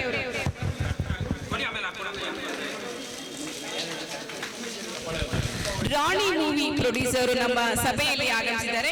ಉಮೇಶ್ ಹೆಗಡೆ ಅವರು. ಉಮೇಶ್ ಹೆಗಡೆ ಅವರು ರಾಣಿ ಸಿನಿಮಾದ ಪ್ರೊಡ್ಯೂಸರ್ ಮತ್ತು ಗಾನವಿ ಸಿಂಧು ಆಡಿಟೋರಿಯಂನ ಮಾಲೀಕರು ಕೂಡ ಇವರು ಕಾರ್ಯನಿರ್ವಹಿಸ್ತಾ ಇದ್ದಾರೆ.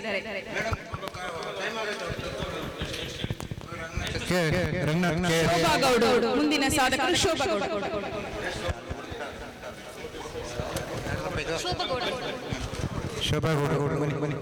KS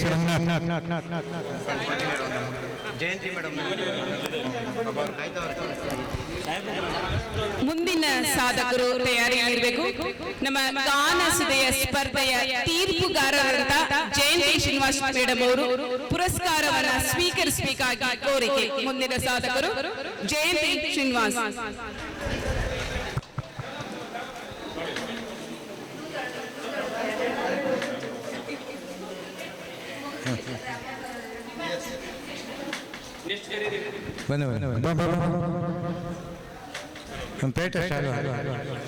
ಜಯಂತಿ ಶ್ರೀನಿವಾಸ್.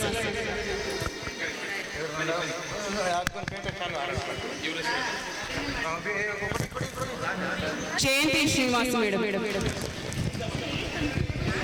ಒಂದು ಪೇಟ ಒಂದು ಆಹಾರ ಕೊಡಿ, ಚಾಲು ಕೊಡಿ, ಬಿಡಿ ಕೊಡಿ.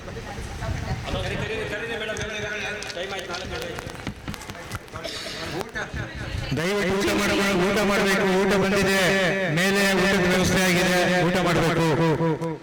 ಶ್ರೀಮತಿ ಜಯಂತಿ ಶ್ರೀನಿವಾಸ್ ಮೇಡಮ್ ಹಲವಾರು ಚಿತ್ರಗೀತೆಗಳಲ್ಲಿ, ಭಾವಗೀತೆಗಳಲ್ಲಿ ತಮ್ಮ ಅಮೂಲ್ಯವಾದಂತಹ ಇಂಪಾದ ಕಂಠವನ್ನ ನೀಡಿದ್ದಾರೆ. ದಯವಿಟ್ಟು ಜೋರಾದ ಚಪ್ಪಾಳೆಯೊಂದಿಗೆ ಅವರಿಗೆ ಗೌರವವನ್ನು ಸ್ವೀಕರಿಸಬೇಕಾಗಿ ಕೋರಿಕೆ.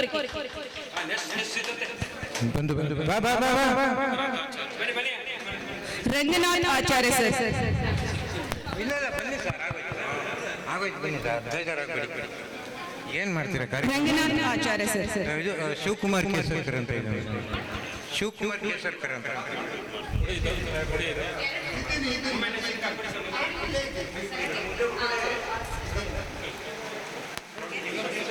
ಒಂದು ಫೋಟೋ ತೆಗೀರಿ ಸರ್, ಓಕೆ ಸರ್. ಜೋರಾದ ಚಪ್ಪಾಳೆ.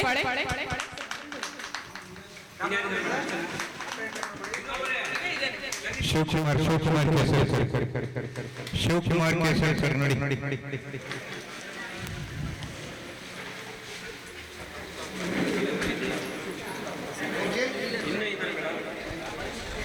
ಕವರ್ ಇದೆ.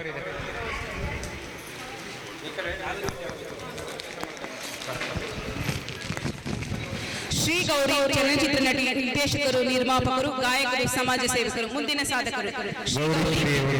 ನಮ್ಮ ಎಸ್ ಸಾಹೇಬರಿಂದ ಒಂದು ಗೌರವ ಸನ್ಮಾನ. ಶಿವಕುಮಾರ್ ಕೇಸರ್ಕರ್ ಅವರ ಒಳಗಿದ ನೋಡಿ, ಈಚೆನೆ ಇತ್ತಲ್ಲ ಸರ್, ರವಿ ಸರ್.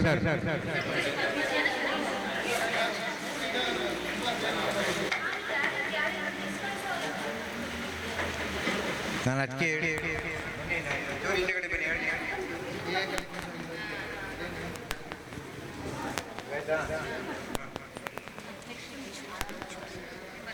ಗೌರಿಶ್ರೀ ಶ್ರೀ ಗೌರಿ.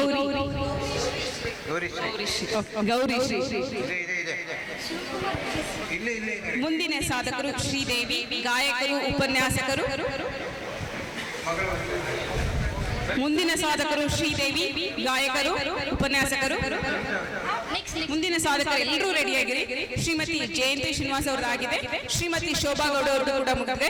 ಶ್ರೀ ಉಷಾ ಬಸವರಾಜ್, ಗಾಯಕರು, ಸಮಾಜ ಸೇವಕರು.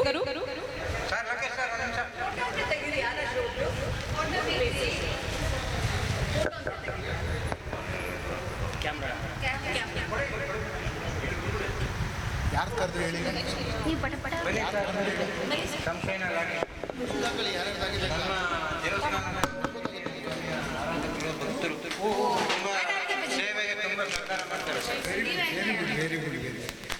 ಶ್ರೀದೇವಿ.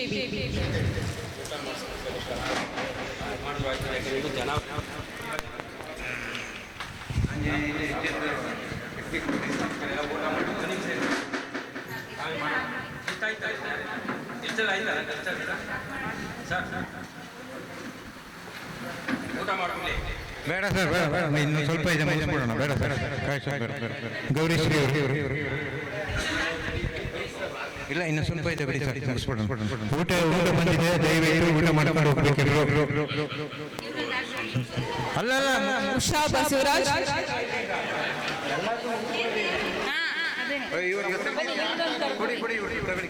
ಇರಿ ಸರ್, ನಾನು ಸುಮ್ಮನೆ ದಯಮಾಡಿ ನಾನು ಹೆಸರು ಕೂರ್ದಂಗೆ ದಯವಿಟ್ಟು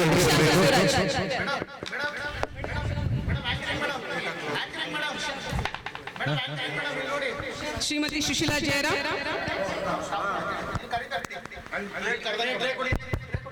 ಶ್ರೀಮತಿ ಜಯಶ್ರೀ ಪವರ್, ರಾಜ್ಯ ಪ್ರಧಾನ ಕಾರ್ಯದರ್ಶಿ, ಸುವರ್ಣ ಕರ್ನಾಟಕ ಮಾನವ ಹಕ್ಕುಗಳ ಸಂರಕ್ಷಣಾ ಸಂಸ್ಥೆಯವರು ವೇದಿಕೆ ಬರಬೇಕು.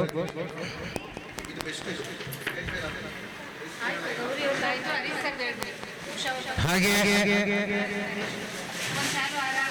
ಮಲ್ಲಿಕಾರ್ಜುನ್ ಸರ್, ಪ್ರಧಾನ ಸಂಪಾದಕರು, ಉದಯ ಭವನ್ ಕನ್ನಡ ಭಾಷಾ ಪತ್ರಿಕೆ, ನ್ಯೂಸ್ 26 ಚಾನಲ್ನ ಮುಖ್ಯಸ್ಥರು.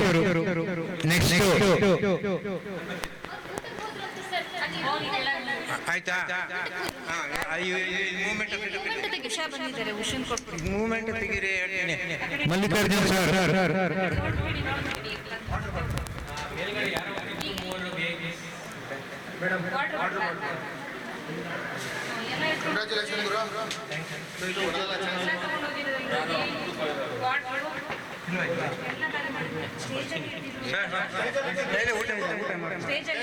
ಮಲ್ಲಿಕಾರ್ಜುನ್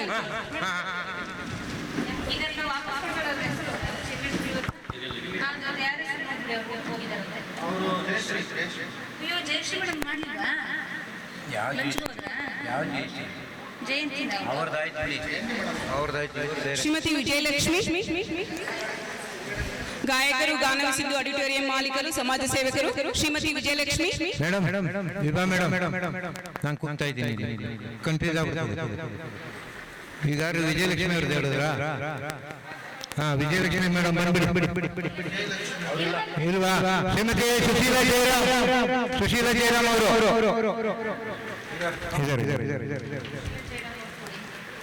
ಹಾಗೆ ತುಮಕೂರಿಂದ ಬಂದಿರತಕ್ಕಂಥ ಉಷಾ ಬಸವರಾಜ್ ಸರ್ ವೇದಿಕೆ ಬರಬೇಕು. ಬೇಜಾರಾಗಬೇಡಿ, ಕಾರ್ಯಕ್ರಮ ಅಂದಮೇಲೆ ತಮ್ಗೆ ಗೊತ್ತೇ ಇರೋದು ನಾವು ನೀವೆಲ್ಲ ಒಂದೇ ಕುಟುಂಬದವರಿದ್ದಂಗೆ.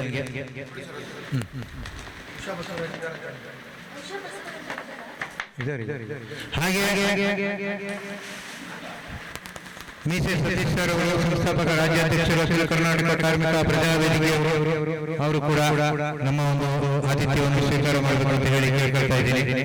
ಅದಾದ ನಂತರ ಮೋಹನ್ ಸರ್ ಅವರು ಇವರು ಕೂಡ ಕಾರ್ಮಿಕ ಪ್ರಜಾ ವೇದಿಕೆಯ ಉಪಾಧ್ಯಕ್ಷರು, ಅವರು ಕೂಡ ವೇದಿಕೆ ಬರಬೇಕು ಅಂತ ಹೇಳ್ಬಿಟ್ಟು ಕೇಳ್ಕೊಳ್ತಾ ಇದ್ದೀನಿ.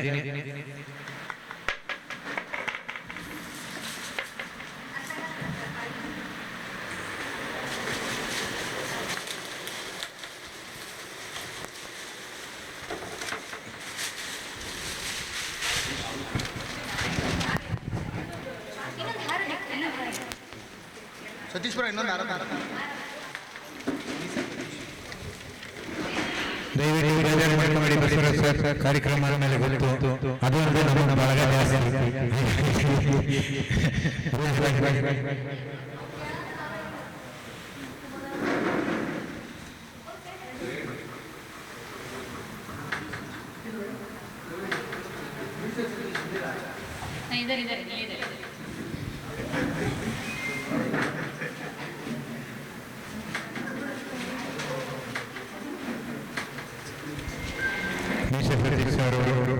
ಕಾರ್ಮಿಕ ಪ್ರಜಾ ವೇದಿಕೆಯ ರಾಜ್ಯಾಧ್ಯಕ್ಷರು ಬೇಜಾರಾದ ಕಾರ್ಯಕ್ರಮ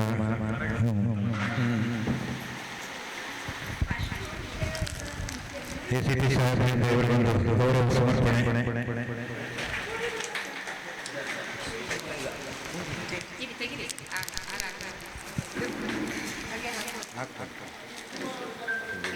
ಸರ್ ಒಂಚೂರು ಮುಂದೆ ರಾಜ್ಯಾಧ್ಯಕ್ಷರು ಕಾರ್ಮಿಕ ಪ್ರಜಾ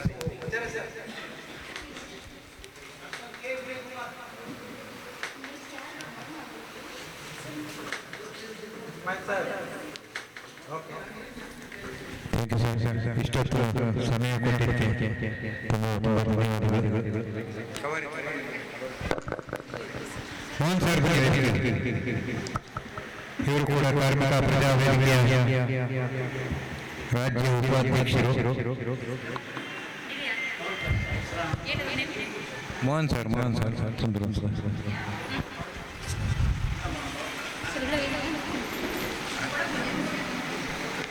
ಥ್ಯಾಂಕ್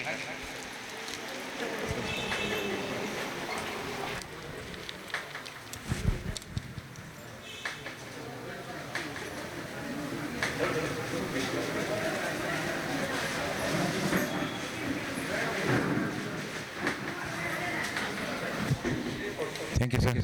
ದಯಮಾಡಿ ಎಲ್ಲರೂ ಊಟ ಮಾಡಬೇಕು, ಊಟ ಬಂದಿದೆ, ಯಾರು ಊಟ ಮಾಡ್ದಂಗೆ ಹೋಗ್ಬಾರ್ದು.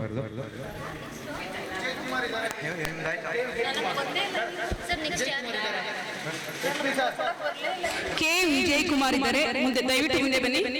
ಕೆ ವಿಜಯ್ ಕುಮಾರ್ ಇಲ್ಲ, ಇವರು ಇಲ್ಲ. ಪೂಜಾ ಪೊಲೀಸ್ ಇಲಾಖೆ ದಯವಿಟ್ಟು ವೇದಿಕೆ ಬರಬೇಕು. ಓಕೆ, ಇದು ಕೊಟ್ಟು ನೆಕ್ಸ್ಟ್ ಶ್ರೀಮತಿ ಸುಮಾ ಅವರಿಗೆ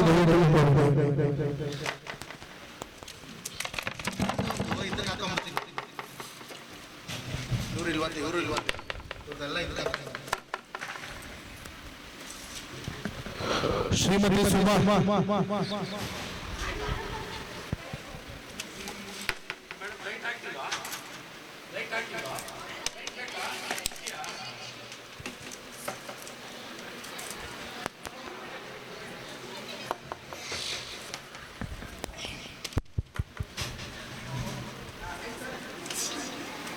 ಶ್ರೀಮತಿ ಸುಮಾರು ಇದ್ದಾರೆ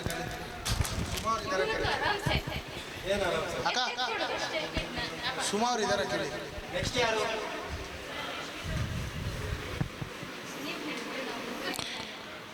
ಶ್ರೀಮತಿ ಪವಿತ್ರ ಅವರಿದ್ದಾರೆ. ಪವಿತ್ರ ನಾಗಮಣಿ ಹೇಳ್ಬೇಕು ನೋಡಿ ಸರ್. ನಾಗಮಣಿ ನಾಗಮಣಿ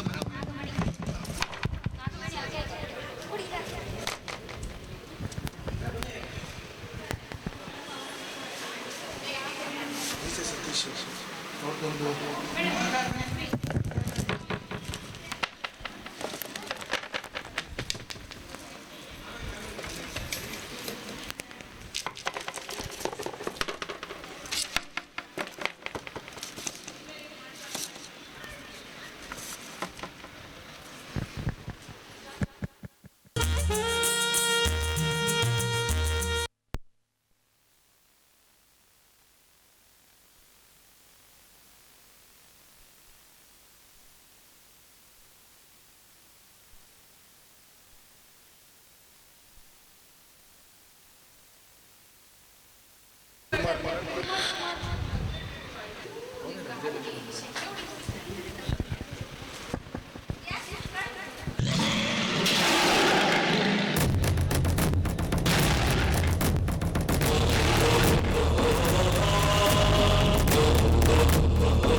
ನಮ್ಮ ಸಂಸ್ಥೆಯ ರಾಜ್ಯ ಪ್ರಧಾನ ಕಾರ್ಯದರ್ಶಿಗಳು ಮಹಿಳಾ ಘಟಕದ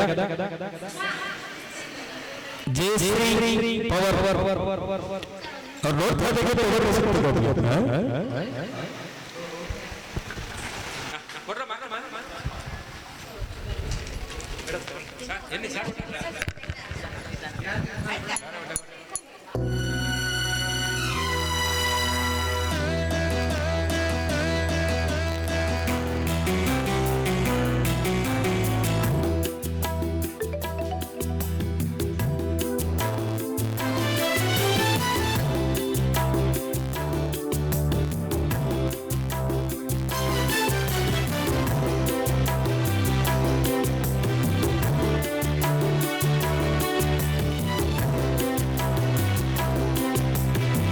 ನನ್ನ ಹೆಸರು ಗೌರಿಶ್ರೀ ಅಂತೇಳಿ, ನಿರ್ಮಾಪಕಿ ಹಾಗೆ ನಿರ್ದೇಶಕಿ ಹಾಗೆ ಕಲಾವಿದೆ ಕೂಡ. ವಿ2 ಡ್ಯಾನ್ಸ್ ಅಕಾಡೆಮಿ ಕೂಡ ಇದೆ. ನಮಗೆ ಸ್ವರ ತರಂಗ ಅನ್ನೋ ಒಂದು ಸಂಸ್ಥೆನಲ್ಲಿ ನಮ್ಮ ಅಪ್ಪಾಜಿ ಅಂತಲೇ ಹೇಳ್ಬೋದು.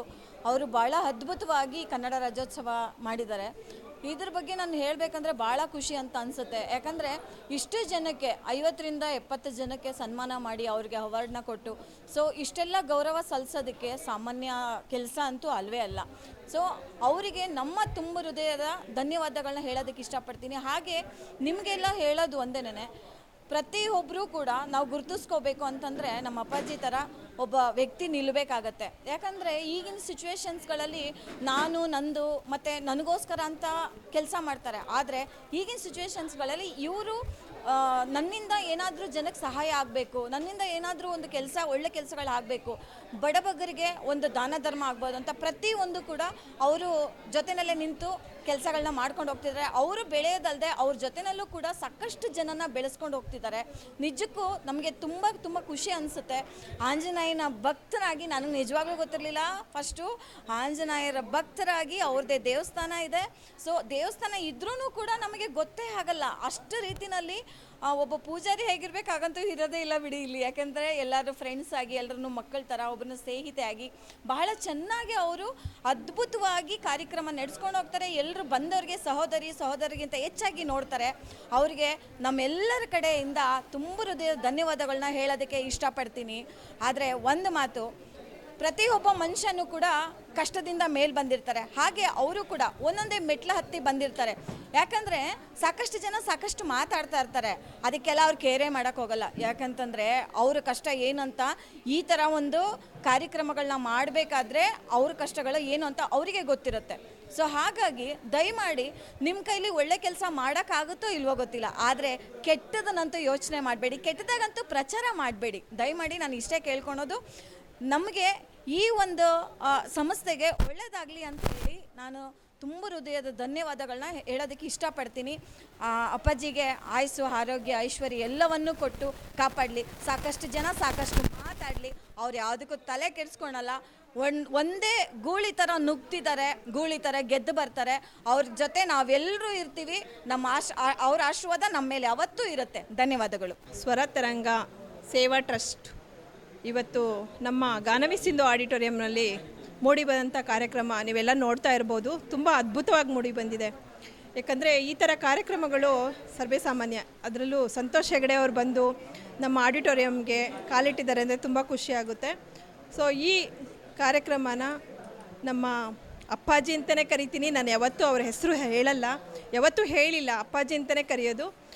ಎಲ್ಲರಿಗೂ ಉಪಯೋಗ ಆಗಬೇಕು ಅಂತ ಹೇಳಿ ಯಾರ್ಯಾರು ಸೇವೆ ಸಲ್ಲಿಸಿದ್ದಾರೆ ಎಲ್ಲರಿಗೂ ಸಹ ಸನ್ಮಾನ ಮಾಡಿ ಖುಷಿಯಿಂದ ನಡೆಸ್ಕೊಟ್ಟಿದ್ದಾರೆ ಕಾರ್ಯಕ್ರಮನ. ಸೊ ಈ ಸೇವೆ ಸದಾ ನಡೀತಾ ಇರಲಿ ಯಾವಾಗಲೂ. ಮತ್ತು ಇನ್ನೊಂದು ವಿಷಯ ಅಂದರೆ ಇವರು ಯಾವುದೇ ರೀತಿ ಅಮೌಂಟ್ ತೊಗೊಂಡೇ ಒಳ್ಳೆ ಕಲಾವಿದರನ್ನ ಬೆಳೆಸುವಂಥ ಕಾರ್ಯ ಮಾಡ್ತಾ ಇದ್ದಾರೆ. ಸೊ ಈ ಕಾರ್ಯ ಇನ್ನೂ ಮುಂದುವರಿಬೇಕು. ಇಂಥ ವ್ಯಕ್ತಿಗಳನ್ನು ನಾವೆಲ್ಲ ಸೇರಿ ಪ್ರೋತ್ಸಾಹ ಮಾಡಬೇಕು ಅಂತ ಹೇಳಿ ಈ ಮೂಲಕ ಕೇಳ್ಕೊಳ್ತಾ ಇದ್ದೀನಿ. ಸೊ ನಮ್ಮ ಗಾನವಿ ಸಿಂಧು ಆಡಿಟೋರಿಯಂನಲ್ಲಿ ಮೂಡಿ ಬಂದಂಥ ಕಾರ್ಯಕ್ರಮ ನೀವೆಲ್ಲ ನೋಡಿ ಕಣ್ತುಂಬಿಸ್ಕೊಂಡು ಆಶಯಿಸಿ ಇದೇ ಥರ ಕಾರ್ಯಕ್ರಮ ನಮ್ಮ ಆಡಿಟೋರಿಯಂನಲ್ಲಿ ನಡೀತಾ ಇರಲಿ, ನಮಗೆಲ್ಲ ಪ್ರೋತ್ಸಾಹ ಆಗಿರಲಿ ಅವರು ಅಂತ ಹೇಳಿ ಈ ಮೂಲಕ ತಿಳ್ಕೊಂಡು. ನಮ್ಮ ಹೆಸರು ಕಾಳಪ್ಪ ಅಂದ್ಬಿಟ್ಟು, ರಾಜರಾಜೇಶ್ವರಿ ವಿಧಾನಸಭಾ ಕ್ಷೇತ್ರದ ಅಧ್ಯಕ್ಷರು, ಕರ್ನಾಟಕ ಜ್ಞಾನ ವಿಜ್ಞಾನ ಸಮಿತಿ. ಇವರು ಈ ಸ್ವರತರಂಗ ಸೇವಾ ಚಾರಿಟಬಲ್ ಟ್ರಸ್ಟ್ ವತಿಯಿಂದ ಡಾಕ್ಟರ್ SP ಆಚಾರ್ಯ ಅವರು ಒಂದು ತನ್ನದಾದಂತಹ ಒಂದು ಸಂಸ್ಥೆಯನ್ನು ಕಟ್ಕೊಂಡು ಕರ್ನಾಟಕ ಉದ್ದಗಲಕ್ಕೂ ತನ್ನದಾದಂತಹ ಒಂದು ಗಾನ ಕೋಗಿಲೆಗಳನ್ನು ಇಡೀ ವಿಶ್ವಕ್ಕೆ ಪಸರಿಸುವ ಕಾಯಕ ಮಾಡ್ತಾಯಿದ್ದಾರೆ. ಅವರಿಗೆ ಒಳ್ಳೆಯದಾಗಲಿ. ಜೈ ಹಿಂದ್, ಜೈ ಗಂಡ ಮಾತೆ. ಡಾಕ್ಟರ್ SP ಆಚಾರ್ಯ ಸರ್ ಅವರು ಒಂದೇ ವೇದಿಕೆಯಲ್ಲಿ 2 ಕಾರ್ಯಕ್ರಮಗಳನ್ನು ಇಂದು ಆಯೋಜಿಸಿದರು. ಸ್ವರ ತರಂಗ ಚಾರಿಟೇಬಲ್ ಟ್ರಸ್ಟ್. ತರಂಗ ಚಾರಿಟೇಬಲ್ ಟ್ರಸ್ಟ್ ಅಂದರೆ ಎರಡನ್ನೂ ಪ್ರತಿಬಿಂಬಿಸುತ್ತೆ. ಕಲೆ ಮತ್ತು ಅವರ ಸೇವೆ ಎರಡನ್ನೂ ಅದರಲ್ಲಿ ಪ್ರತಿಬಿಂಬಿಸುತ್ತೆ. ಈ ದಿನ ಕನ್ನಡ ರಾಜ್ಯೋತ್ಸವದ ಪ್ರಯುಕ್ತ ಗ್ರ್ಯಾಂಡ್ ಫಿನಾಲೆ ಗಾಯನ ಸ್ಪರ್ಧೆಯನ್ನು ಅವರು ಏರ್ಪಡಿಸಿದರು. ಮತ್ತು ಸಮಾಜಕ್ಕೆ ಸೇವೆ ಸಲ್ಲಿಸಿದ ಗಣ್ಯ ವ್ಯಕ್ತಿಗಳನ್ನು ಅವರು ಸಮಾರಂಭದಲ್ಲಿ ಅಭಿನಂದಿಸಿದ್ದಾರೆ. ಕನ್ನಡ ನಾಡು, ನುಡಿ, ಕಲೆ, ಸಂಸ್ಕೃತಿ, ಆಟ, ಊಟ, ಕೆಲಸ ಎಲ್ಲವನ್ನು ಪ್ರತಿಬಿಂಬಿಸುವಂಥ ಅದ್ಭುತವಾದ ಒಳ್ಳೆಯ ಜನಪದ ಶೈಲಿಯ ಕನ್ನಡ ಗೀತೆಯನ್ನು ಹಾಡಿಸಿ ಎಲ್ಲ ಸ್ಪರ್ಧಿಗಳಿಂದ ವಿಭಿನ್ನ ರೀತಿಯಲ್ಲಿ 8 ಸ್ಪರ್ಧಿಗಳಿಂದ ಆಡಿಸಿದ್ದಾರೆ. ಭಾಳ ಚೆನ್ನಾಗಿ ಅದ್ಭುತವಾಗಿ ಮೂಡಿ ಬಂದಿದೆ. ಇದು ಅವರು ಕನ್ನಡ ಕಲೆಗೆ ಸಂದಿದ ಒಂದು ಸೇವೆಯಾಗಿದೆ. ಇದಲ್ಲದೆ ಕಾರ್ಯಕ್ರಮದಲ್ಲಿ ಸುಮಾರು 100 ಮಂದಿಗೆ ಸನ್ಮಾನಿಸಿದ್ದು ಬಹಳ ವಿಶೇಷವಾಗಿತ್ತು. ಯಾವುದೇ ವ್ಯಕ್ತಿಗಳಿಗಾಗಲಿ ಎಲೆಮೆರೆಕಾಯಿಯಂತೆ ಸೇವೆ ಮಾಡ್ತಿರೋರನ್ನ ಗುರುತಿಸಿದಾಗ, ಸನ್ಮಾನಿಸಿದಾಗ ಅವರಲ್ಲಿ ತುಂಬ ಒಂದು ಉತ್ಸಾಹ, ಪ್ರೇರಣೆ ಸಿಗುತ್ತೆ. ಮತ್ತು ಅವರು ಹೃದಯ ತುಂಬಿ ಹರಿಸ್ತಾರಲ್ಲ, ಅದಕ್ಕೆ ಬೆಲೆ ಕಟ್ಟಕ್ಕಾಗಲ್ಲ. ಆಯೋಜಕರಿಗೆ ಅದೊಂದು ಸ್ಫೂರ್ತಿ, ಅದೊಂದು ಸೇವೆಗೆ, ಇನ್ನೂ ಹೆಚ್ಚಿನ ಸೇವೆಗೆ ಸ್ಫೂರ್ತಿಯಾಗಿರುತ್ತೆ. ಪ್ರಶಸ್ತಿ ಸ್ವೀಕರಿಸಿದ ಎಲ್ರಿಗೂ ಅಭಿನಂದನೆಗಳು.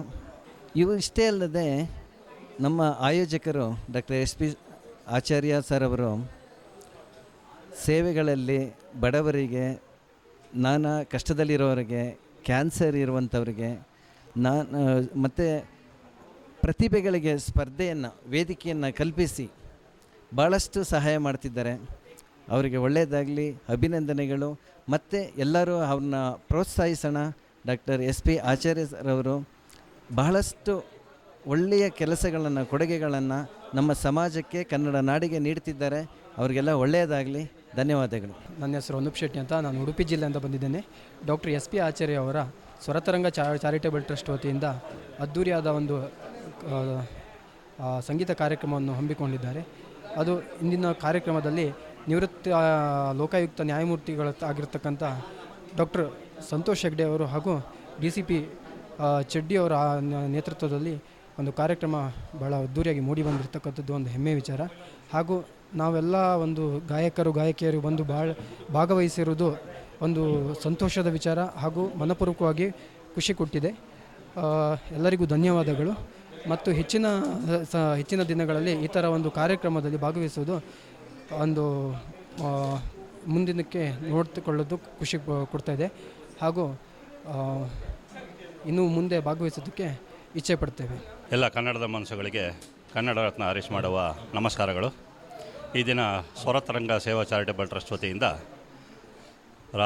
RR ನಗರದ, ಅಂದರೆ ರಾಜರಾಜೇಶ್ವರಿ ನಗರದ ಗಾನವಿಸಿಂಧು ಆಡಿಟೋರಿಯಮ್ಮಲ್ಲಿ ಸಾಧಕರಿಗೆ ಸನ್ಮಾನ, ವಿವಿಧ ಕ್ಷೇತ್ರಗಳಲ್ಲಿ ಸಾಧನೆ ಮಾಡಿರ್ತಕ್ಕಂಥ ಎಲ್ಲ ಸಾಧಕರಿಗೆ ಹಾಗೂ ಗಾಯನ ಸ್ಪರ್ಧೆಯಲ್ಲಿ ಭಾಗವಹಿಸಿದಂಥ ಗಾಯಕಿಯರಿಗೆ ಎಲ್ಲರಿಗೂ ಕೂಡ ಈ ದಿನ ಪ್ರಶಸ್ತಿ ಪ್ರದಾನ ಸಮಾರಂಭ ಹಾಗೂ ಈ ದಿನದ ಕಾರ್ಯಕ್ರಮದಲ್ಲಿ ಮುಖ್ಯ ಅತಿಥಿಗಳಾಗಿ ಸನ್ಮಾನ್ಯ ಶ್ರೀ N ಸಂತೋಷ್ ಹೆಗ್ಡೆ ಅವರು ಹಾಗೂ SB ಚಬ್ಬಿ ಸರ್ ಅವರು ಮುಂತಾದ ಗಣ್ಯರು ಈ ದಿನ ವೇದಿಕೆಯನ್ನು ಅಲಂಕರಿಸಿದ್ದು ಬಹಳ ವಿಶೇಷವಾಗಿತ್ತು.